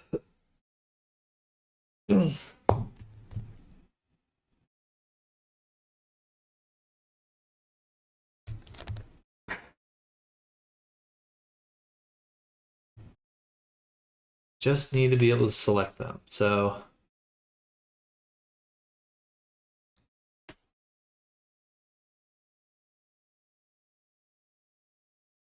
I would need to know how many go around that. So what is our attribute statistic? We want to know from our geometry at the very start how much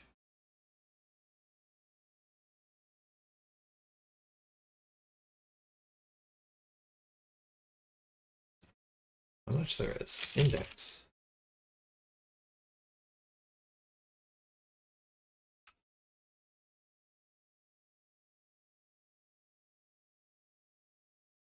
Max plus 1.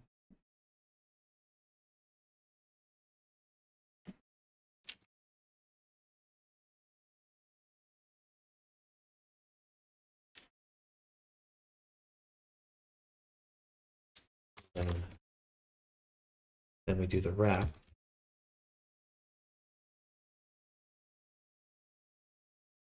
Hello, Hanma. Welcome.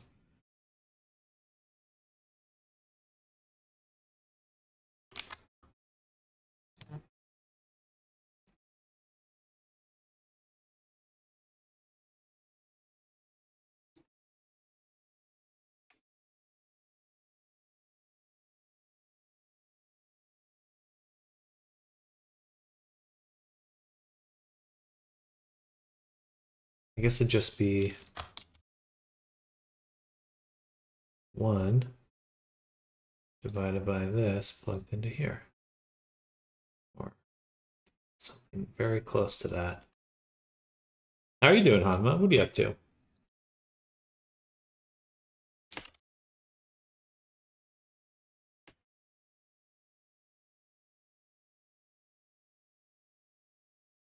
Very happy. The new VRC constraints my abilities to become a medieval warlord has been enhanced. Oh, that's good.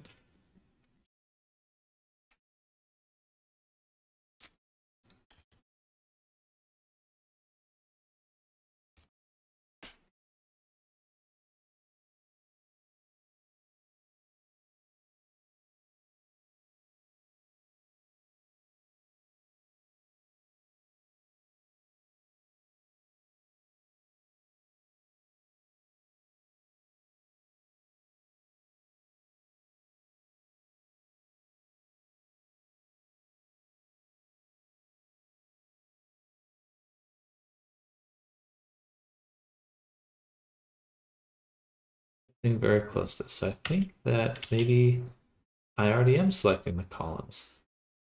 Why would I need the column then? So I actually want my floored modulo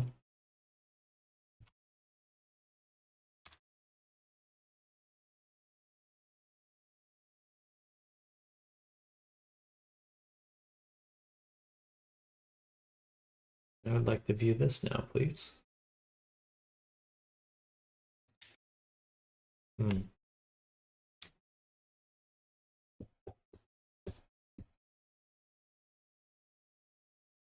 So close. Yeah. And I'm also going to be showing you how to set up the symbol expand. And set up one. Like there's a sub. I'm going to come in. Have this whether it's on the floor. Geometry nodes cannot like it's and my geometry. Where you view, we're going to set this to modulo, which is in this third column. If you're using Blender 3.6, then you will just have modulo. I'm using 4.0 for this, just for you. And we're going to set this to modulo, which is in this third column. If you're using Blender 3.6, then you will just have modulo. I'm using 4.0 for this, just so I can show you some extra stuff later. You can use either of these in this case, which is the number of points in our grid columns. Then you can see that now we have black all the way. This one. In there. So close.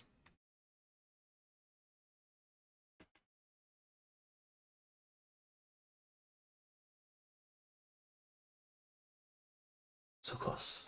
Damn.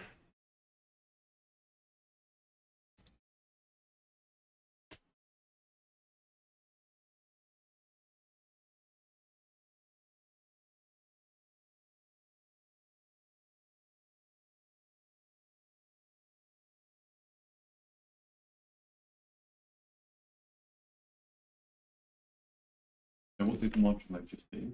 So rather than going 0, 1, 2, 3, 4, 5, 6, 7, 8, 9, now what we've done is every time we reach 5, we go back to 0.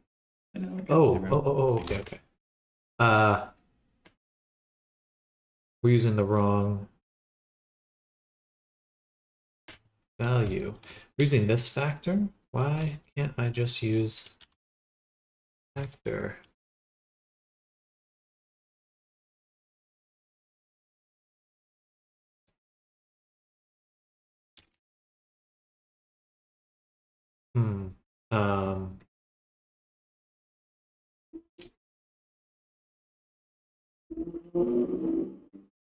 I guess we have the. Do we really not have factor at all? That's not just like stored automatically. That'd be great. Okay, so that's probably what we need. So we stored the name attribute of the UV.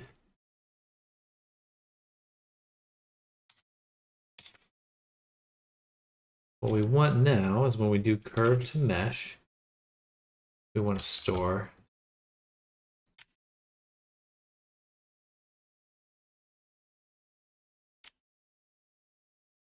another named attribute, which will just be curve factor.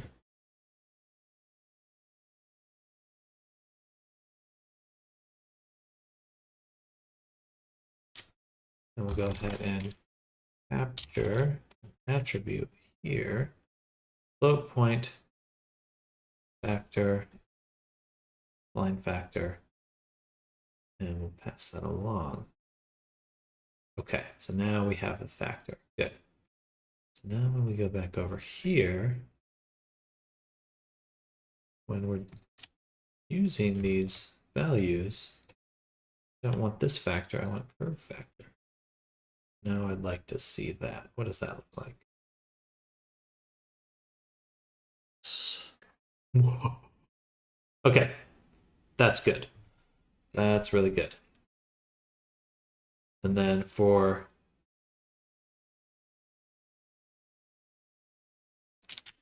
this, we did the length.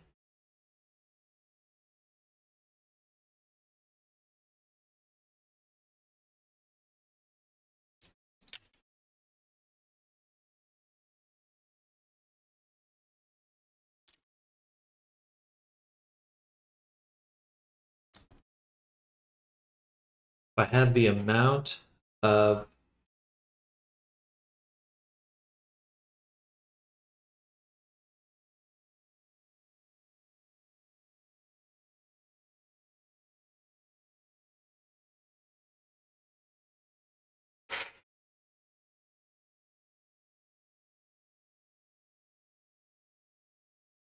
Well, either way, we have factor.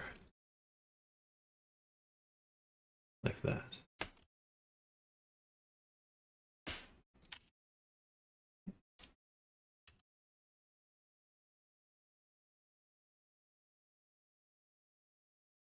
And we should be able to make a comparison with it against the other factors somehow.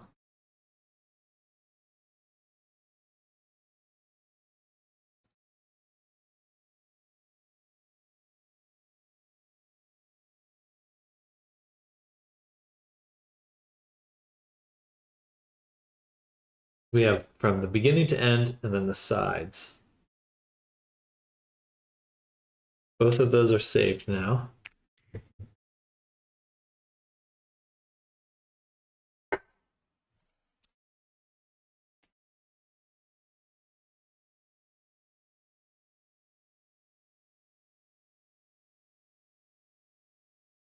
This might be useful later, but I'm going to get rid of it so I don't have to think about it.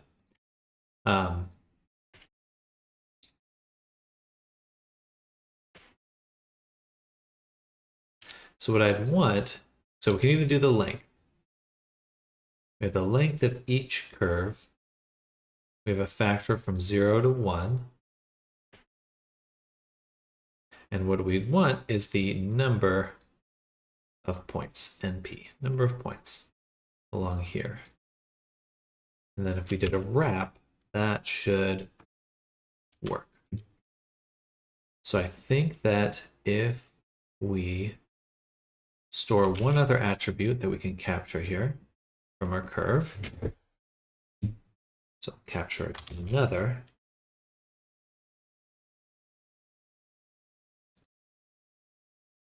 attribute, and we'll store that one too.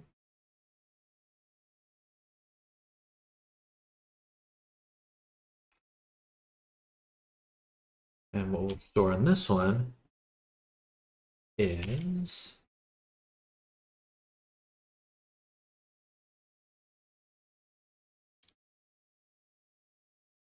an attribute statistic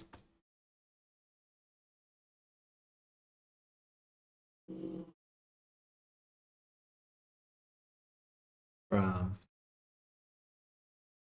instance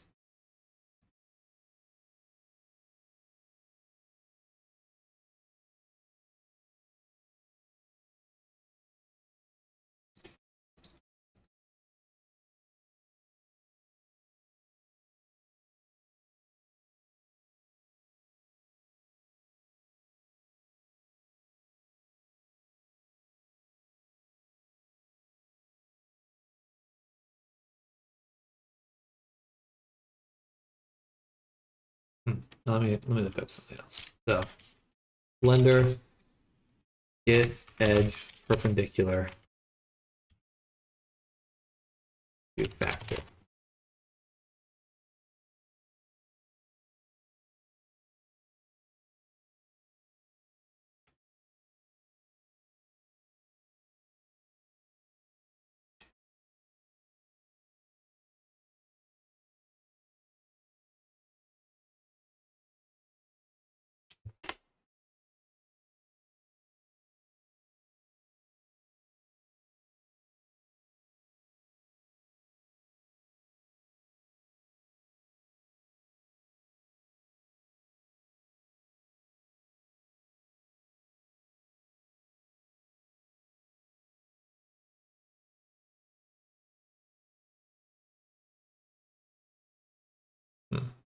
Can I just, so if I have a curve, each slice of the curve has a factor.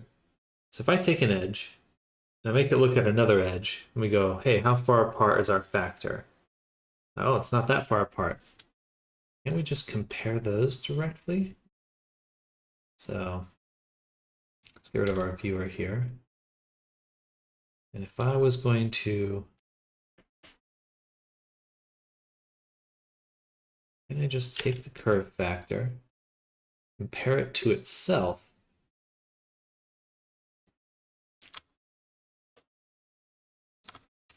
and we'd want to delete points, I guess.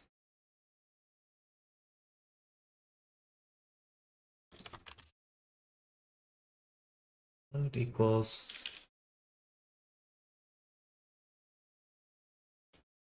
No, just edges then.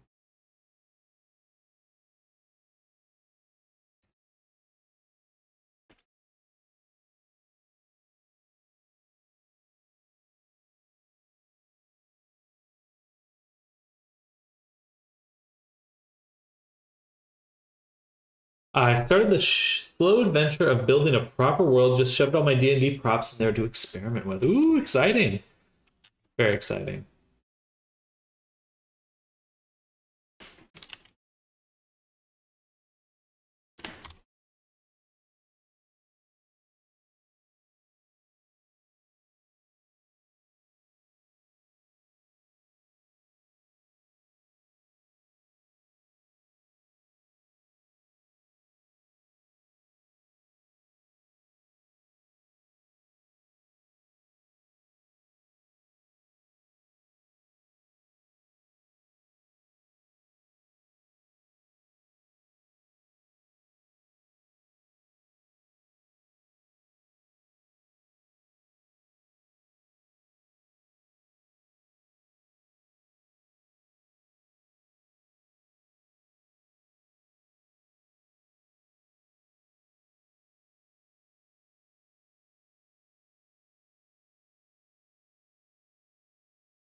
So close.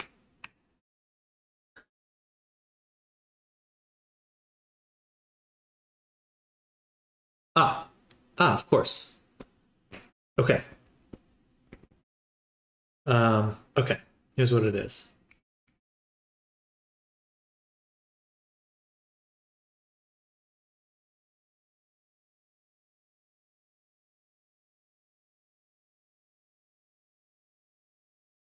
All right. So we have the factor. We could have done this with either factor, but what I can do is do a path. Shortest edge path. So what I want is to do an edge path to selection.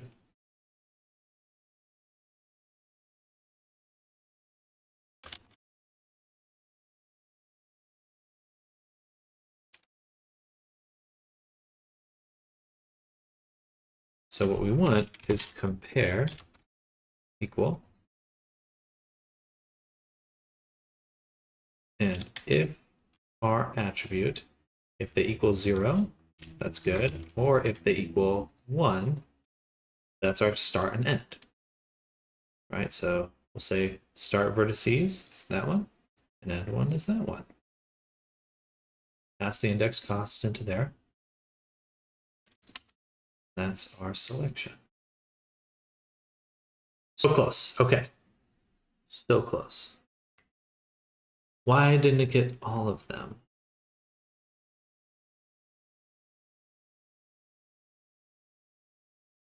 Well, we can do the other factor too. No, we can't. We can only do curve factor.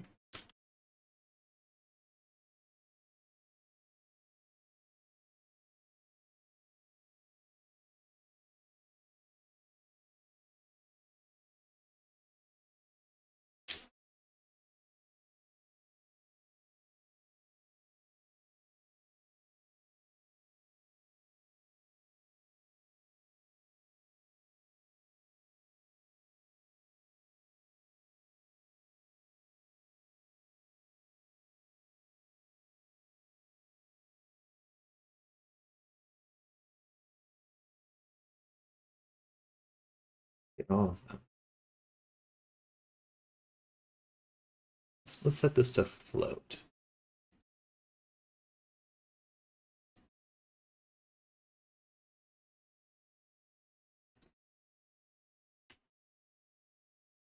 Yeah, there we go. Okay.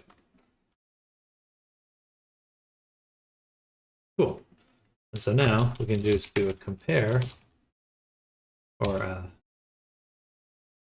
not whenever we want the other one.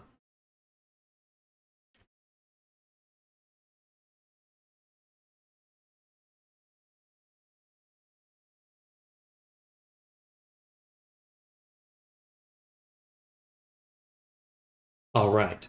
This is good. This is very good.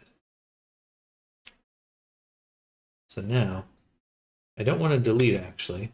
What I want to do is store. I would like to store this named attribute. And we'll call this, I want to store it in the edges. This name will be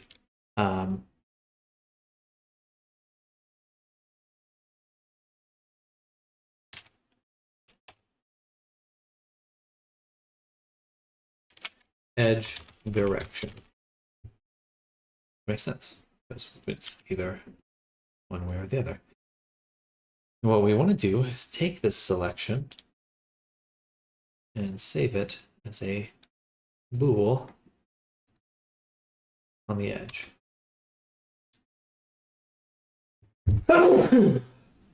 Excuse me. All right. That was the first part. That's part number one. Thank you.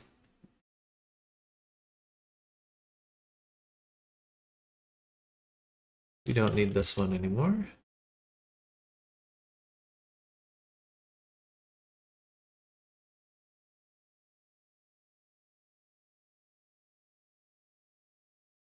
Please spin for the win.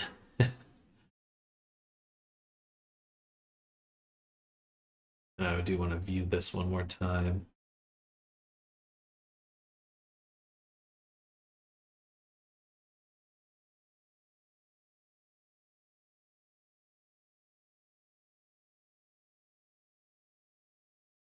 Wood, yes.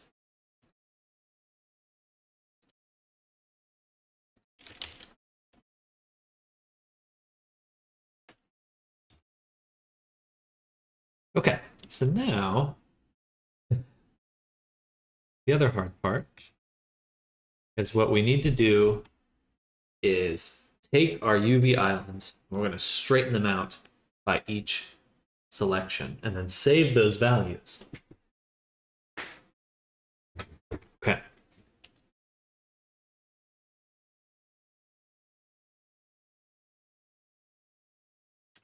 We're going to go ahead and set position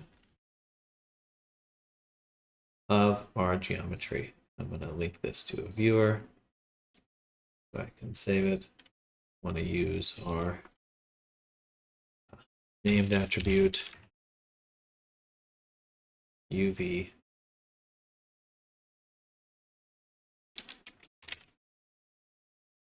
UV. Yes. Okay. Good. And then we're going to, before we set position, we will split edges. That selection. Oh, that's kind of cool.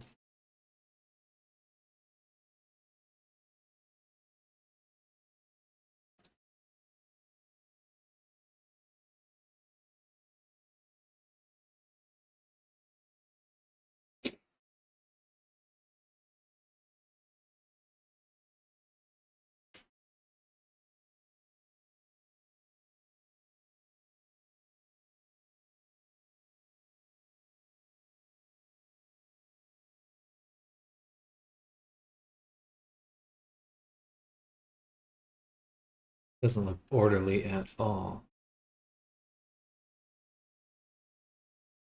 Is this before or after we've UV unwrapped it? This should be after we've UV unwrapped it. Oh. Need to back up because I do need that profile attribute as it turns out. Oh, shit. Okay, that's fine.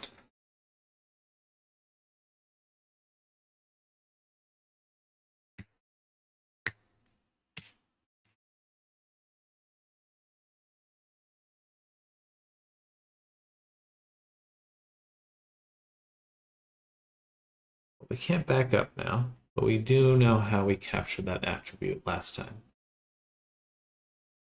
All right, so we did curve to mesh, we did store attribute right here. And what we did is we captured an attribute there, float point, and it was the factor of the spline. And we stored that not in curve factor, but this was profile factor. Get a little bit better names here. And then over here, when we unwrap, we want to use the profile factor. Yes. And then when we split edges, as we set the position,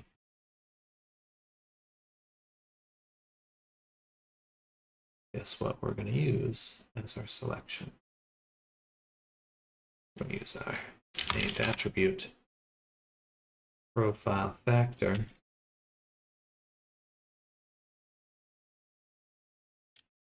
Use that same comparison there. Beautiful, gorgeous. Mwah. Now we want to do this before we do merge distance. We definitely have. Awesome. Okay. So now what we're going to do, it's the same thing we always do.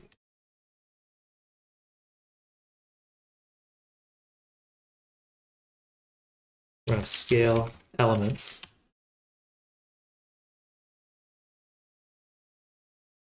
to 0. Not quite 0.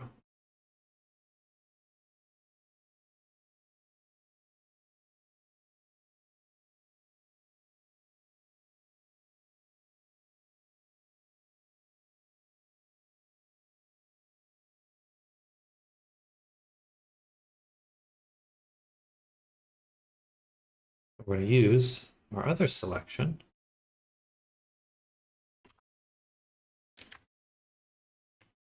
which is the curve factor, or no, the edge direction,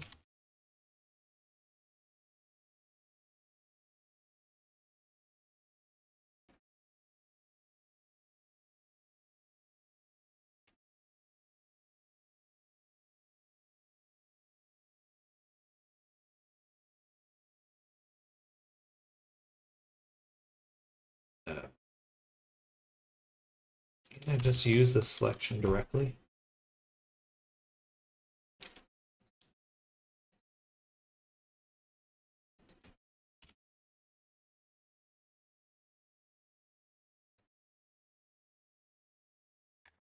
Yeah. And then we do the same thing. Boom. Or other. I think actually, can I? Maybe it's really quick. Yeah, I can just feed in that attribute. That's what I thought. That's what I thought. And then we'll do not. So the other direction, we do the other way. Boom, look at that. Beautiful.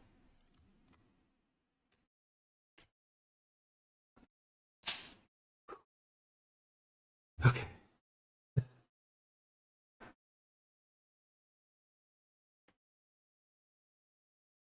Now we've set the UV position.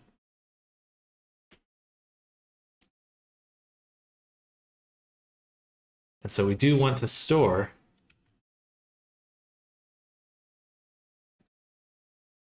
that position one more time.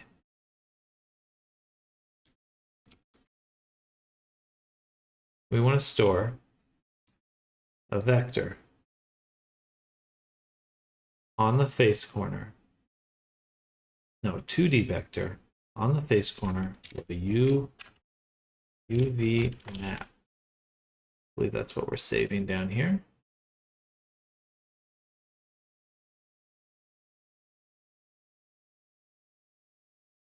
Now we're just storing UV. Just store just UV. We're going to store that again. So we're overwriting it. And this time, we're going to capture an attribute. I'm going to send this to delete. Capture an attribute. The position as a vector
almost working.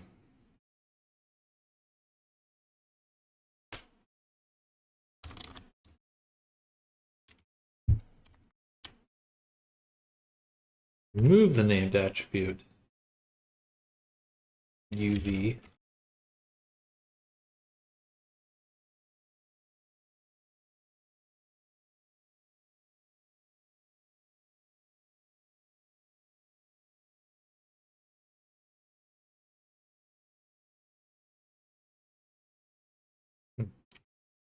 Why do we lose it? Why do we lose it? We're kicking butt. We're so close to finished. So close.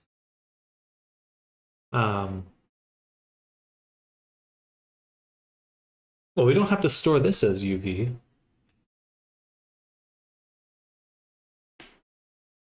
We could do this UV initial. And then this one, UV initial. And then when we store this one, we are storing it as UV. But unfortunately, it's still not the position. So we're capturing the position here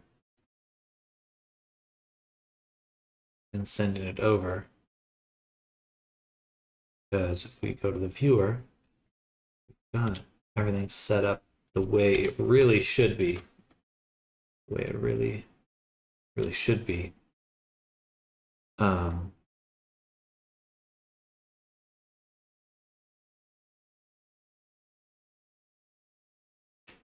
we do need to unwrap it the first time, the normal way.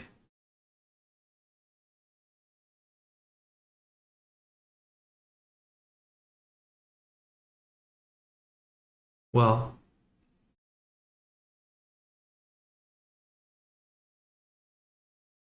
this is our selection here. We don't need that here. We can just combine our UV calculation that we're doing here, here, I think.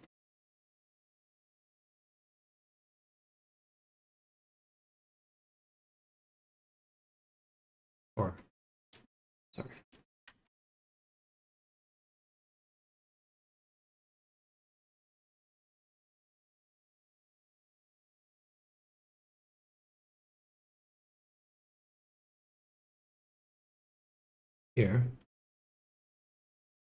Okay.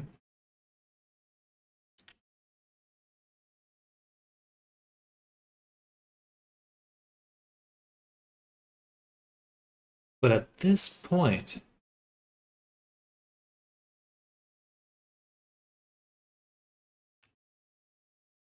let me get this out of the way because that's just the selection based on the factor. I don't need to worry about that. Right here,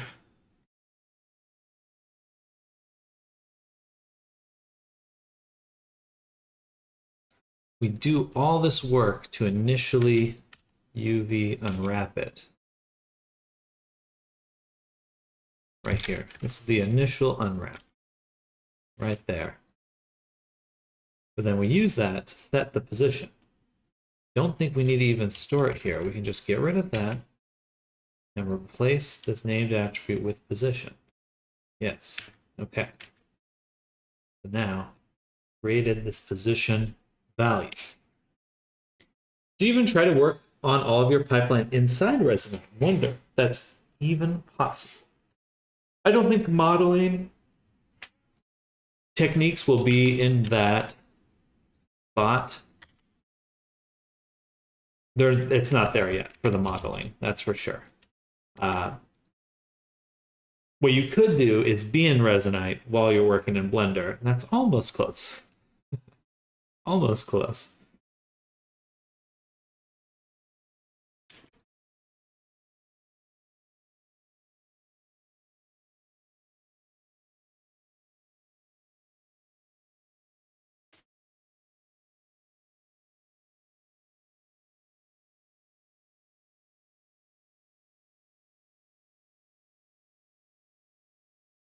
So this is working. We get the position, we set it up, we have that position data.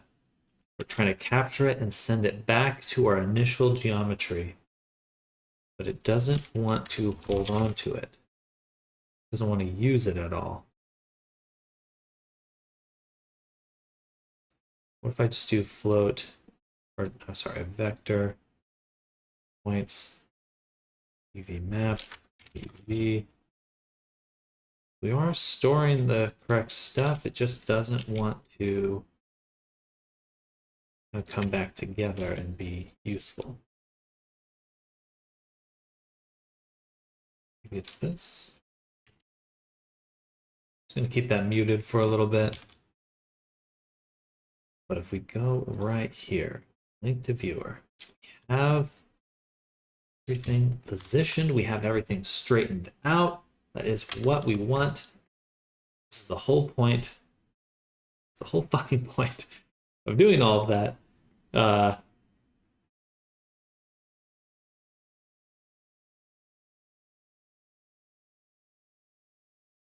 need to create a vector like this. I need to create a UV.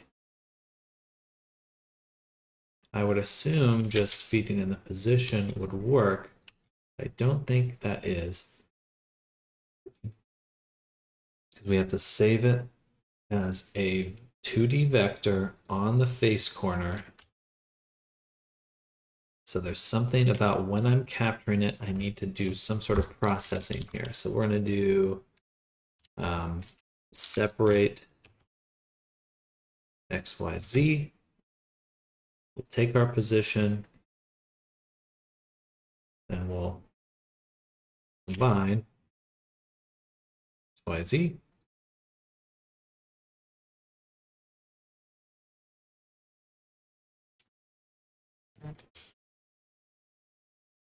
I'm not putting it there. It does not like that. Not like that at all. But I always take this UV and stick it here. It does work. So we're super close. Super, super close.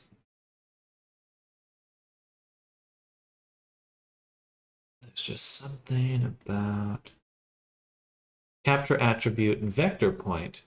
Maybe I need a vector face corner.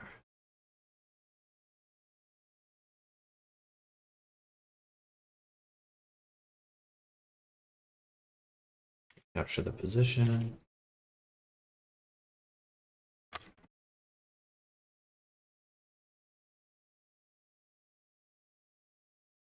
the store attribute is set up correctly. If I plug in the other UV map, it works.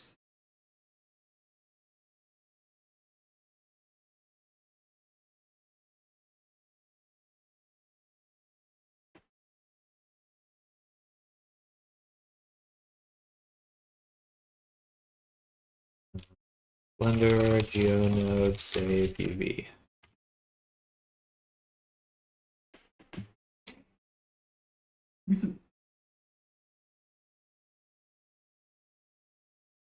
Pack. Why don't we try packing again?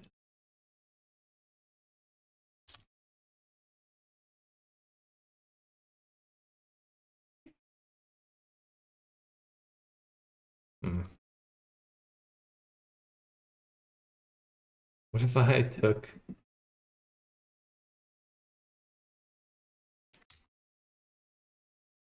put this back, or even trying to store it?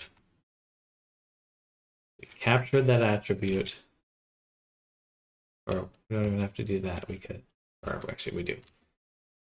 Take that, and then we want to set the position again for this geometry. What would that even look like if I did this again? It does actually pack it again, so it is working.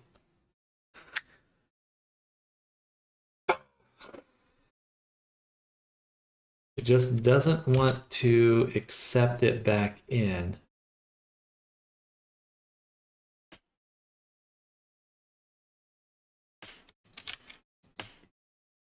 I would actually want to do that again.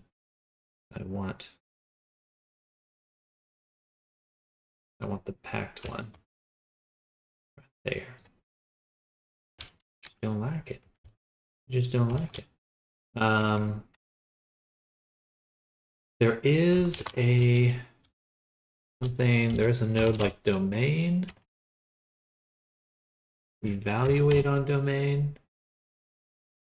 So I take a vector.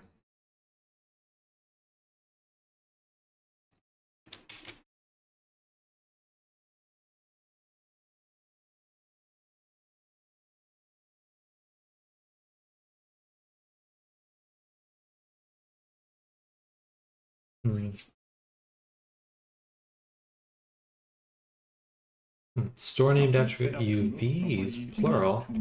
Did I just spell this wrong? UV. UV. Right there, UV map. UV map.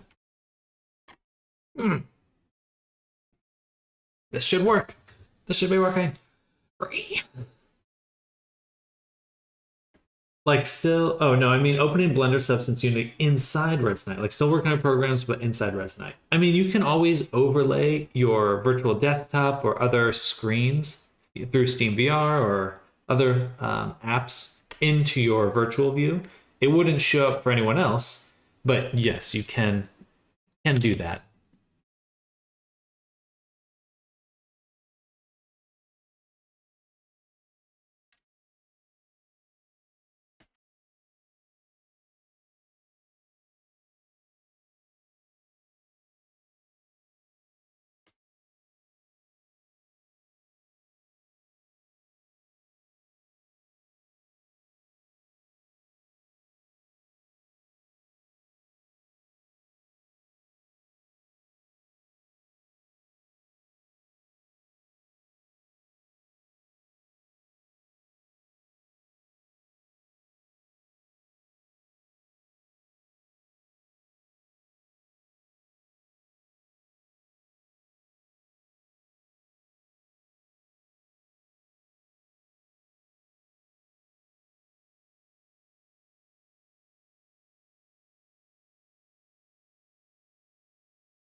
I look at face corners. It isn't getting saved. It's all 0 here.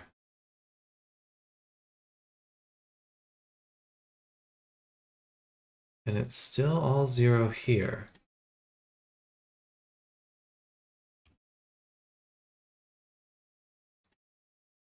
So what about it?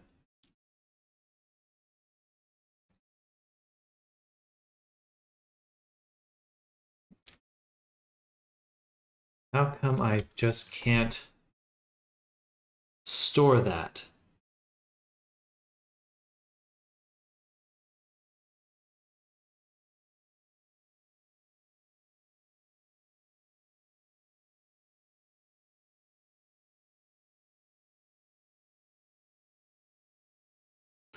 There's something about taking the format of this data is not transferring to the other side.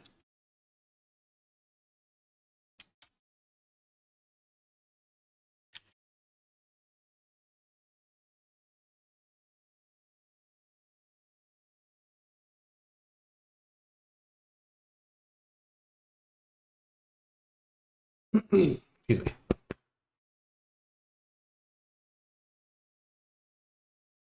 Bot in your Twitch chat. Time to die. Time to die.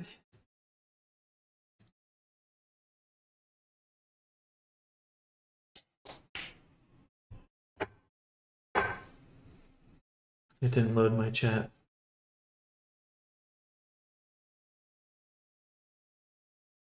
Or I guess it's not going to load the past chat, so. Yeah, they're gone already. They're gone. They're gone.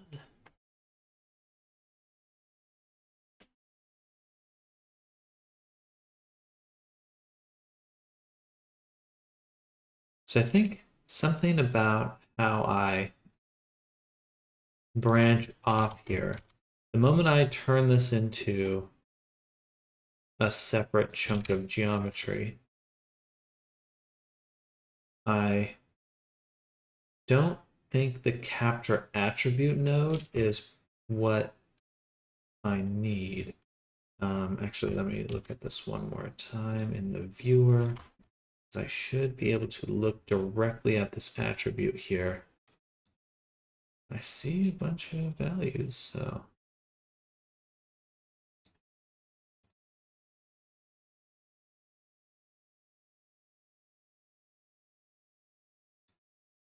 But it is just value to a, it's changing it to a float.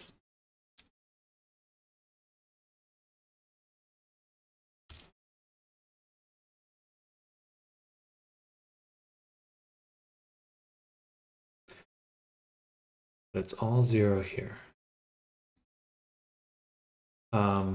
Okay, there's got to be another way to transfer the data.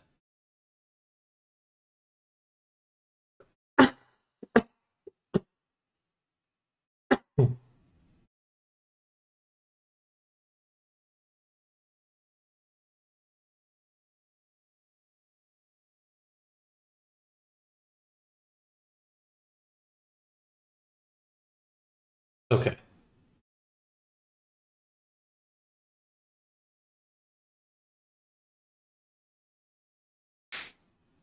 There is one other issue, which is the seams. I don't know how the seam transfers, because on the initial one, we don't unwrap it at all. Don't unwrap it at all. So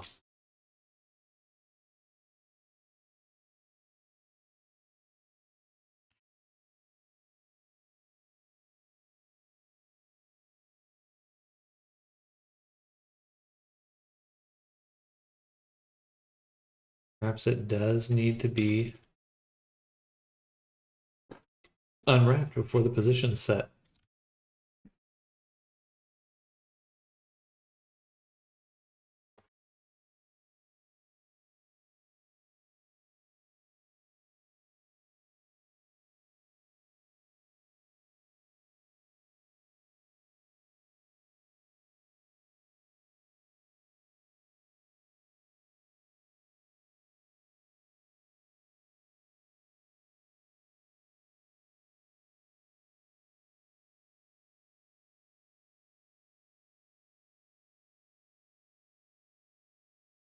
Is it floating now?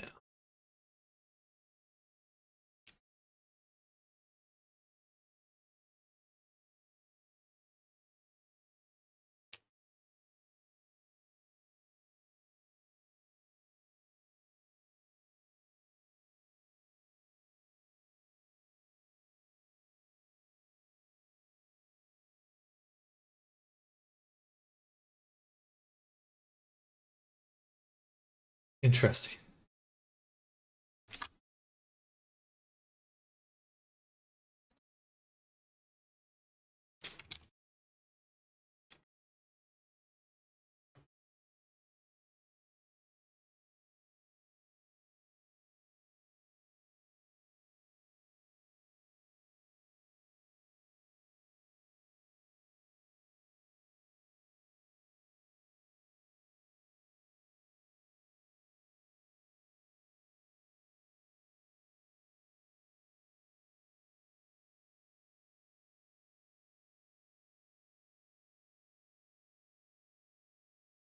That's all good.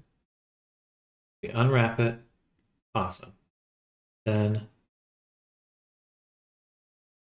we set the position.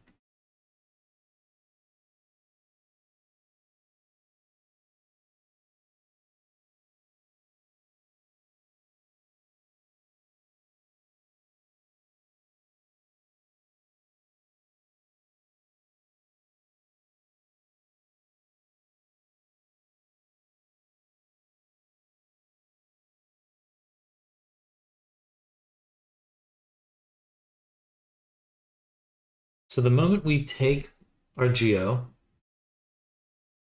and we unwrap it, it knows it wants the UV test, whatever other attribute we give it, it knows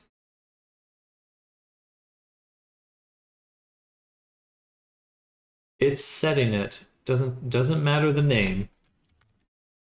It's going to use this name, and it's this node. Once we set a 2D vector, it understands that this is the fucking UV map.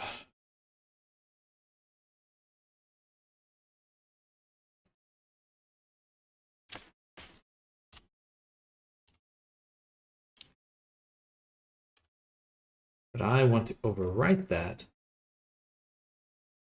2D vector with my own. I would like to remove the named attribute.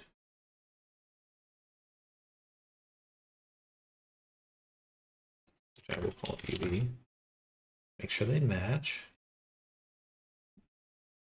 UV. We remove it, and then we add it back, and it still just doesn't want to fucking do anything. Yeah.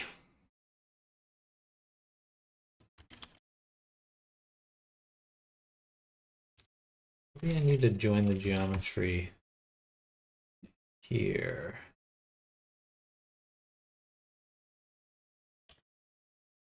Oh.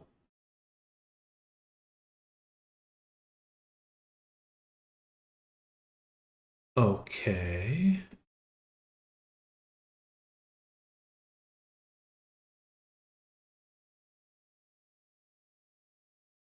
That's that different?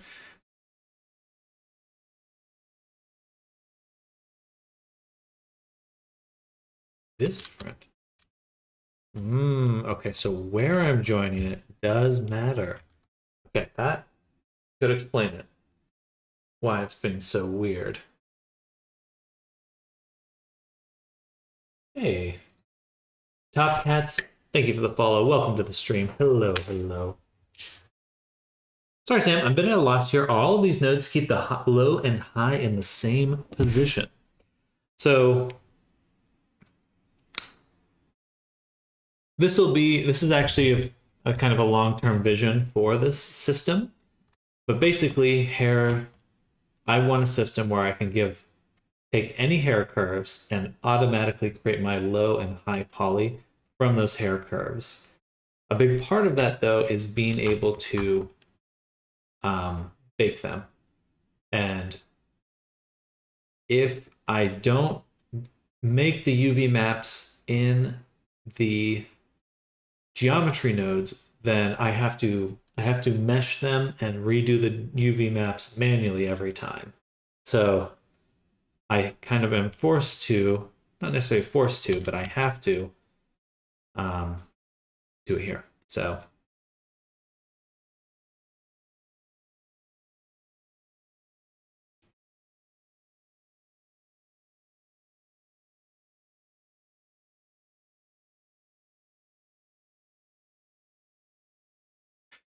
no, I see. These are competing for the same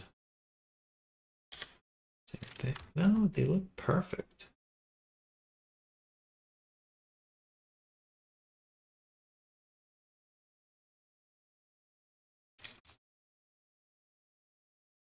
I'm setting them again here. And a subscription. Thank you, Top Cat. Super, super appreciated. Thank you. Welcome, welcome.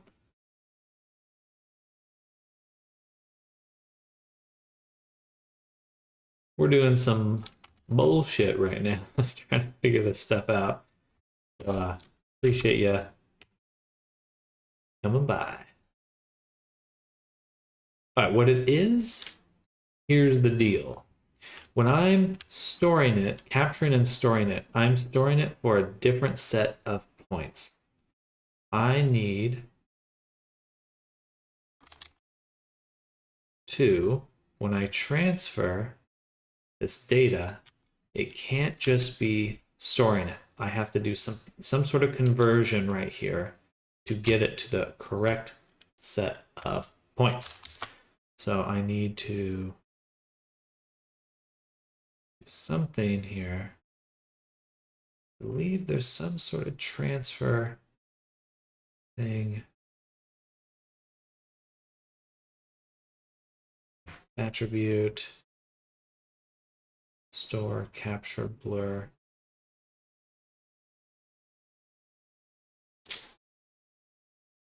Maybe it is vector points.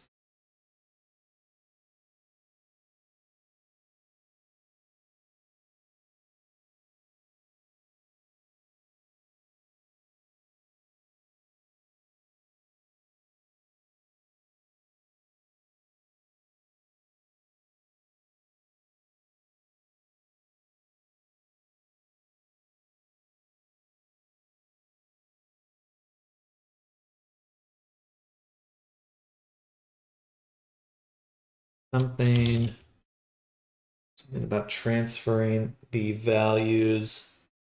So close to figuring this out. Take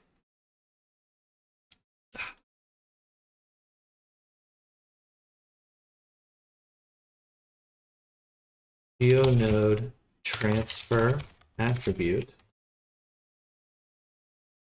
convert attributes.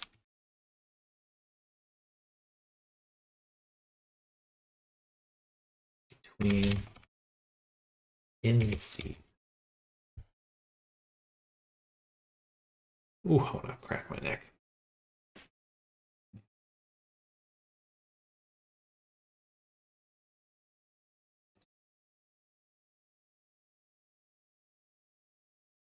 Two years ago. I shouldn't use transfer because that's an old thing.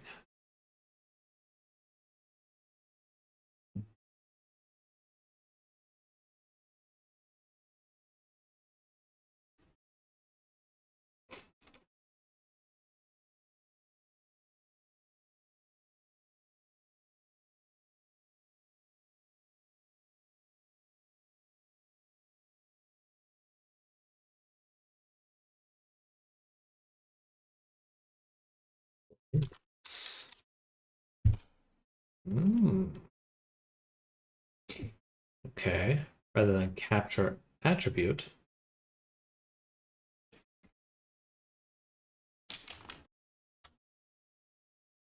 We will sample the index,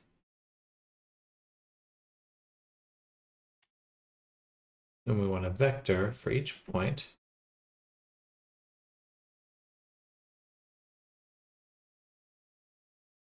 Change color. Perfect.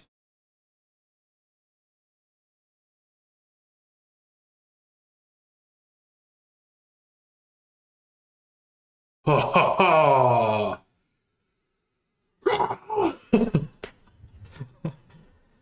I fucking did it. Let's go. That took a long time, but it was worth it. It was worth it.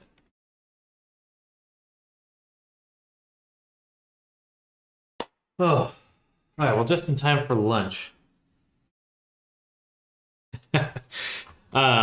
The final mesh was not getting the UVs that I created because I made these. I adjusted them. I did some adjustments to the UVs. So before, when I was working on my UVs, they unwrapped, but they didn't position nicely. They just kind of were loose and kind of unorderly. I want them to be perfectly straight. And you can see the difference here, how this curves there. That's what we want. That's the good stuff. But I couldn't store the attribute because there was a mismatch between the indice order. I had to set it up and send it back over. So you link the UVs of the low and the high, and now when you edit the low, the high simultaneously gets edited as well. When it comes to the curves, yes. So now if I go into my curve, take this one, anytime I move it, I'm adjusting the low and the high together at the same time. And it's automatically UV unwrapped and getting placed in my UV. I don't know why it's moving that one though. Oh, it's moving the UVs. And at some point, it will reorder the UVs once I've distended or moved it enough. Mostly probably scaling would make the biggest difference. But that means that everything is automatically updated and packed and UV mapped. Worth it. Worth it. Free. Though I'm not actually UV mapping my high poly. Not right now. I don't need to UV map my high poly. Not for what we're doing here.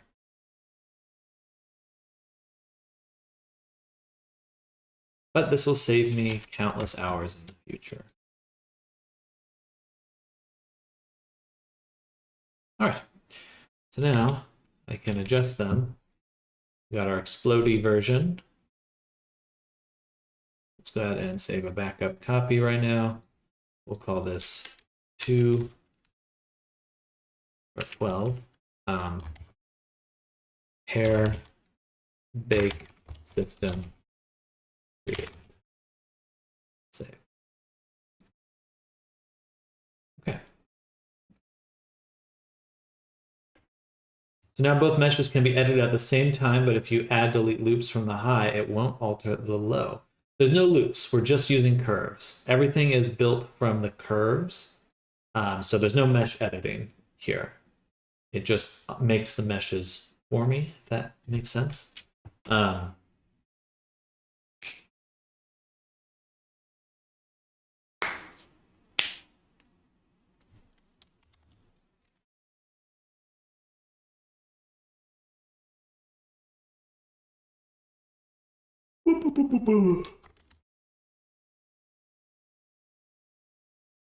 right, let's go ahead and send this bake out. So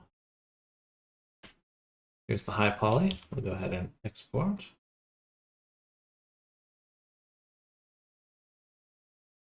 We'll send this up to bakes and Elisa Wren here. High poly.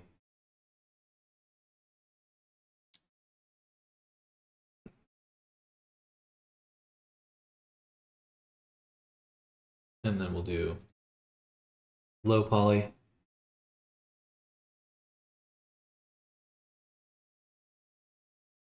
And then we'll do the cage.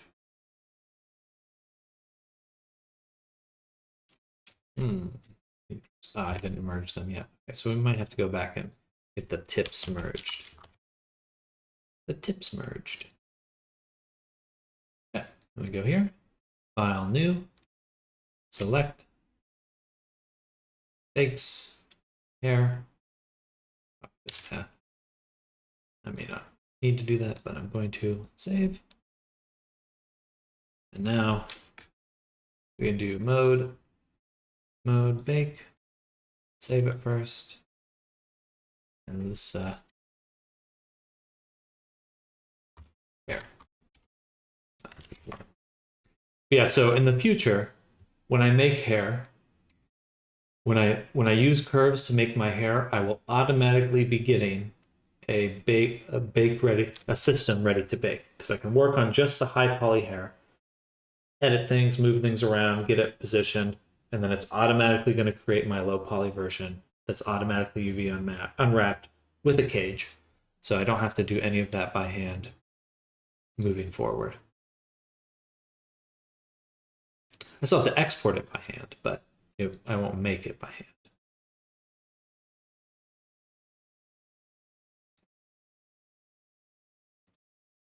Well, moment of truth. We'll see if it explodes or something. That should be pretty good. No, it exploded. That would be the normals on the high poly need to be flipped. Let's cancel that. Go back and we'll go to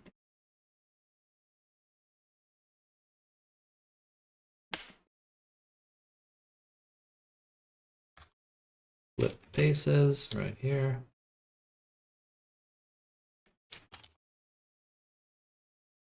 So now you just gotta bother with the high poly if it's a curve. Not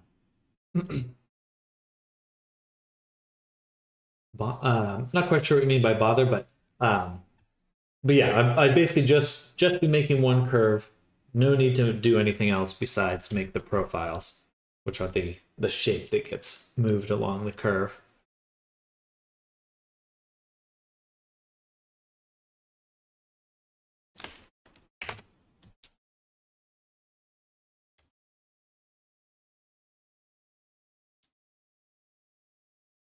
How you control the sculpt details on how they look on the low poly. Sorry, what did you say? Well, you did sound insanely useful. I'm just not understanding. That's okay. It's okay. It's definitely a little convoluted, but the sculpt details here, these very high resolution details, these are from a profile up here. So I'm using this shape, and then it gets kind of extruded along the length of the curve. And that's going to be my high poly. That's what I'm using for my high poly. I'm not making a sculpture. I'm using the curve to create these details. And then I have another profile that I'm also running along. That's a much simpler version. This one here, you can see how it's just this low poly shape. And that's what gets turned into my low poly. But the curves, using geometry nodes, I can just take these shapes, run them along, and I get these different versions, but it's all attached to the same curve.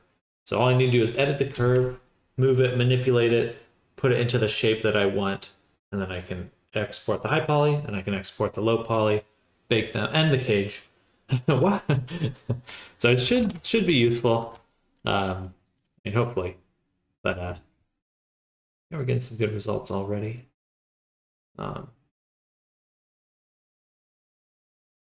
Stupid caps lock.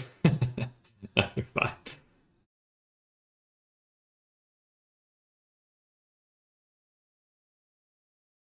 And let's return here. And so now we've got our nice detailed. Too much knowledge. Like Indiana Jones. Yeah, there we go. So there is our version. though we'll make two versions of this. One will be exploded, so we get the perfect normals, and then this one we've baked because we want the perfect ambient occlusion. But we can see there's some errors right here because they're too close together. So we'll be fixing that. Yeah, we've got some good hair now. And in fact, I'm going to turn off hair curves, keep it right here, go into body, low poly, tail, clothing, low poly. That should be it. We're going to go ahead and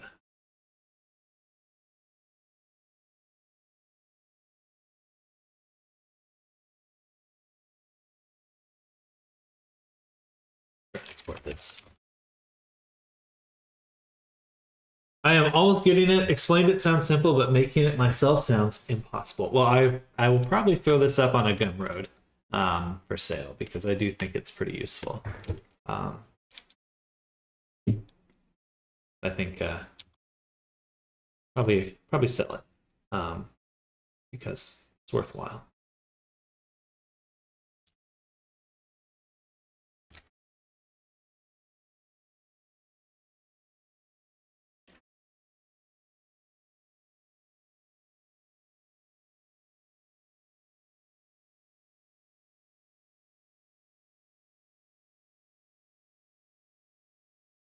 Boom. And textures and hair. My money, can you take it? Give me the money.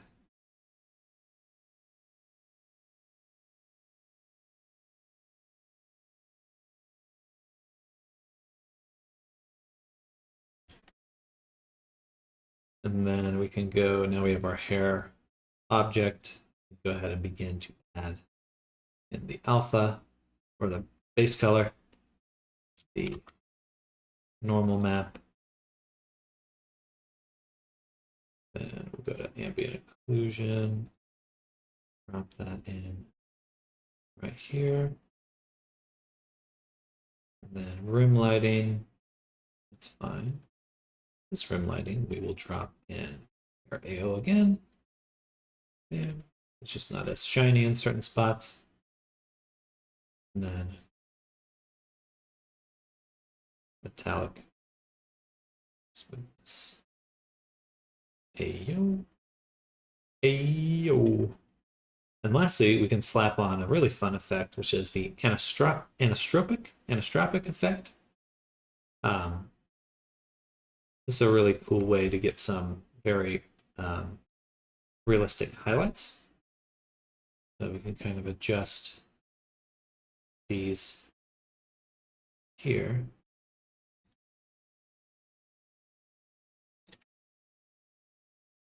Give it that glossiness. They're a little too strong.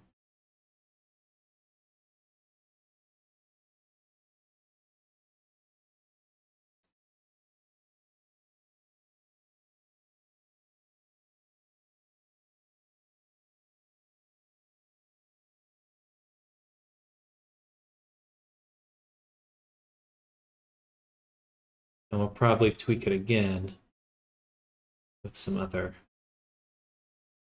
So I kind of want it lower.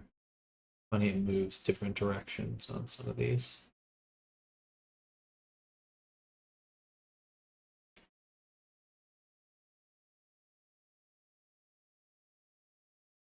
And then hide and shadow, maybe not fully.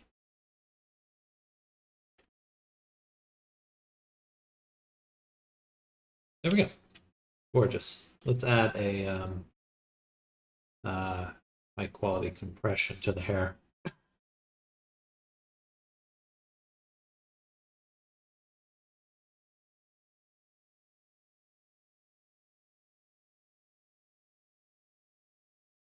All right, and then we go back to Painter. We can boot up our reference image, which I may have closed somewhere here,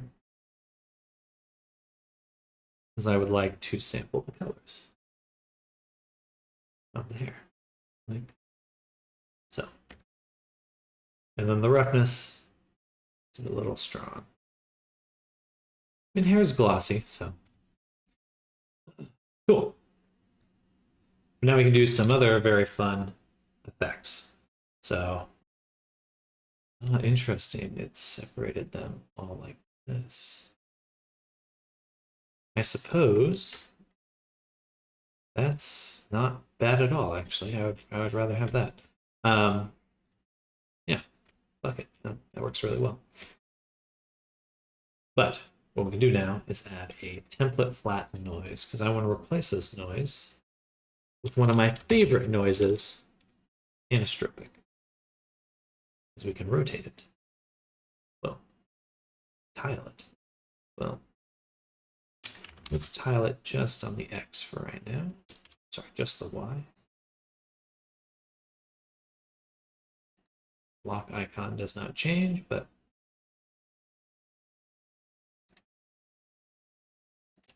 something like that. Then we can set this to overlay, perhaps. Make it a little darker. Maybe just take out the color completely. And we'll just push down the height. And so now we'll get these nice thinner strands that I perhaps wouldn't have wanted to make myself. A little too dark there. Just a little darker.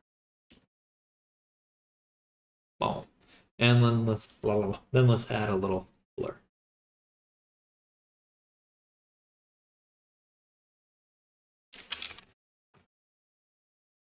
All right. Save. I always use the hair / fur one.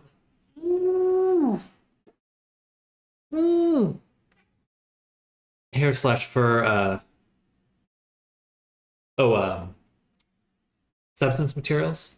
Yeah, I like the anisotropic for stylized.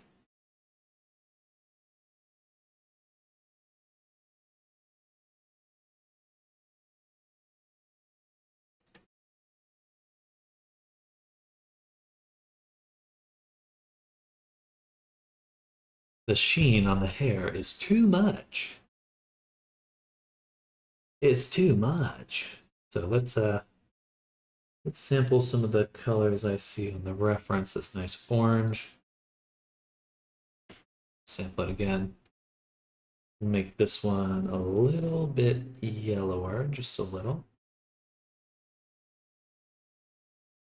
A little bit sharper. Ooh, good. Lower too. That looks a little intense. A little too intense.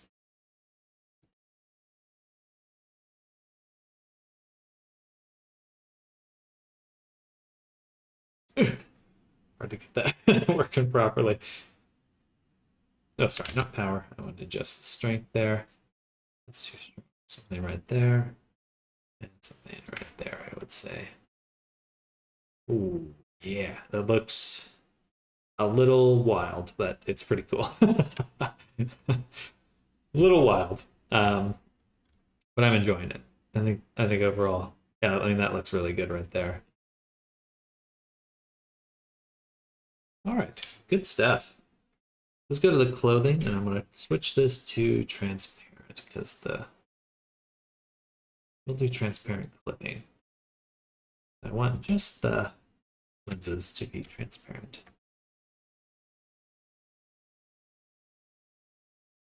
Cool. That's awesome. And now it should be pretty straightforward to adjust and rebake the hair if we need to. I don't see a need to do that just yet. Maybe once we recreate the material, but that looks really good. That looks really good. Oh, let's go to the hair and reset our bake there. Should be a little less shiny.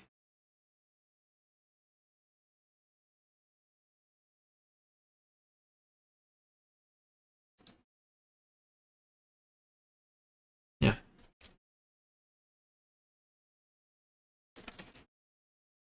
Maybe a little bit of hide and shadow. It's a little strong at some spots. Mix base color. There we go.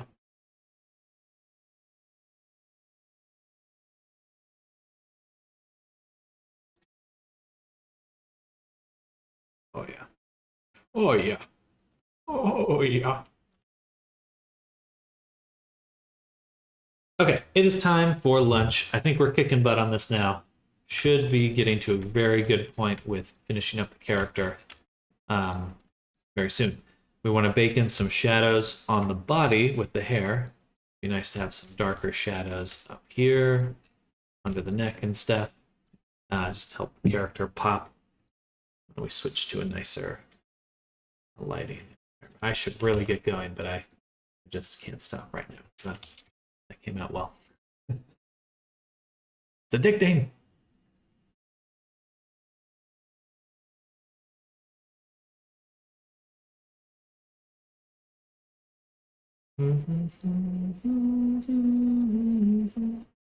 Got half of the critical hair part looking good, though. Thank you, Ethan.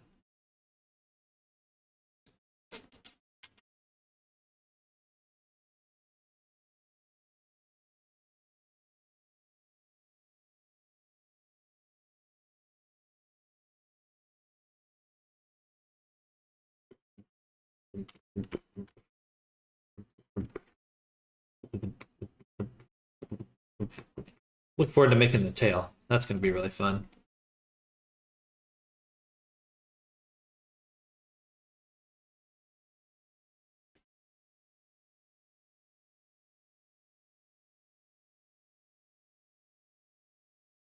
All right, y'all. It is time. It is lunchtime. I need to go ahead.